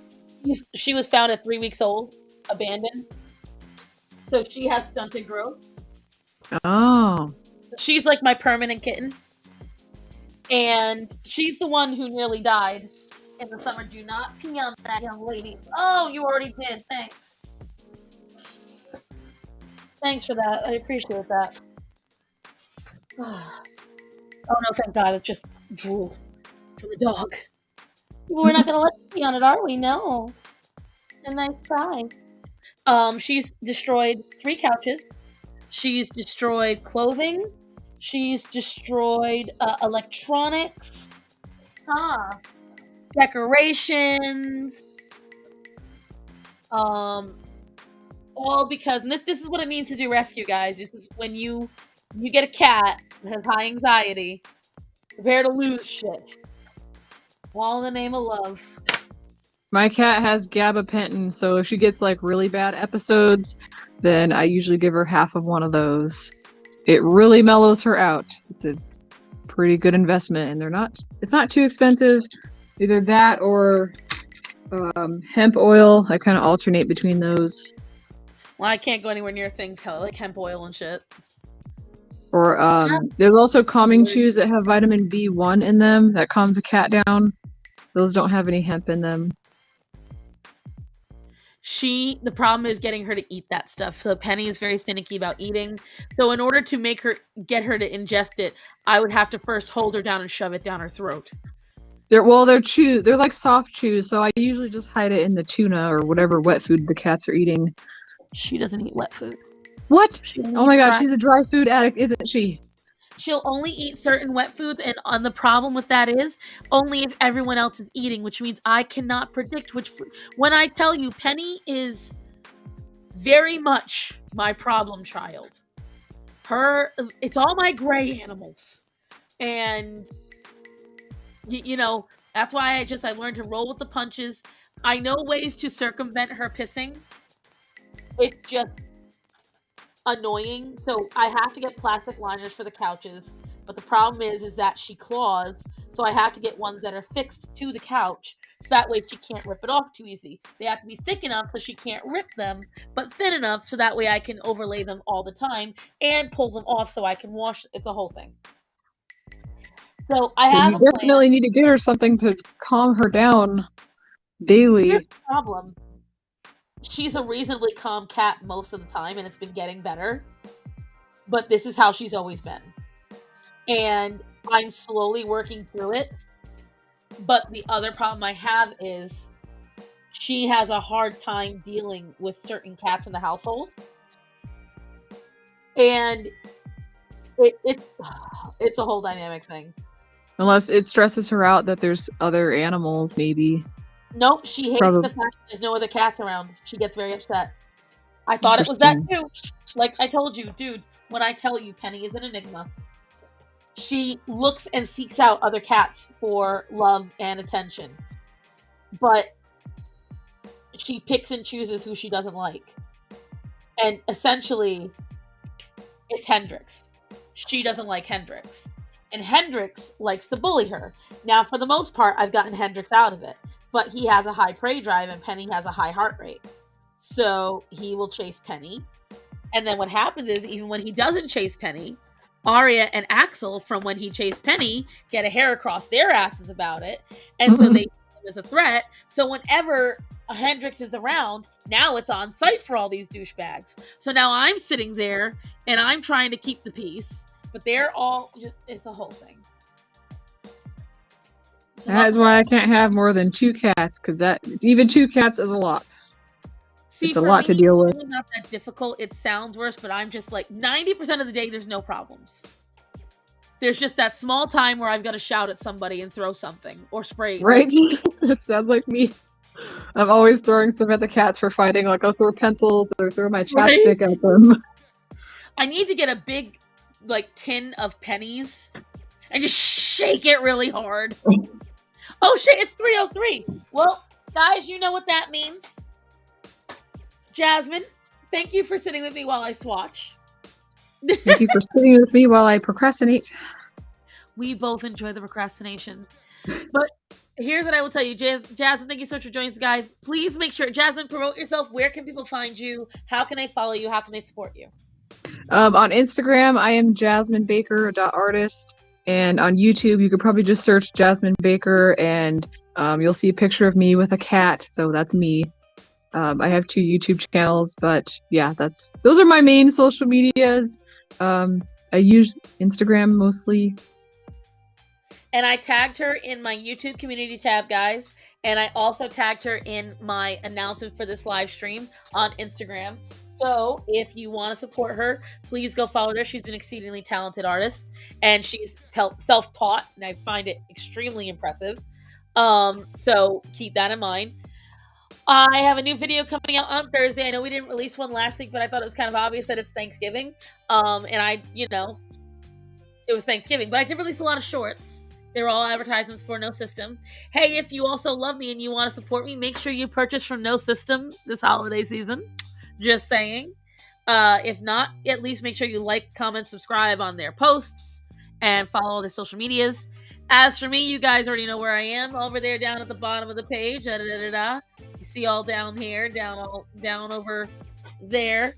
All that lovely stuff. I'm getting a phone call from Scam Likely. No. Get away. So yeah, otherwise, guys, thank you so much for joining me today. Remember to tell the people that are important to you that you love them and to be safe. So guys and Jasmine, I love you. Be safe. Have a great day, guys. I will talk to you soon. Bye. Thanks for having me. Bye, everybody. You're welcome.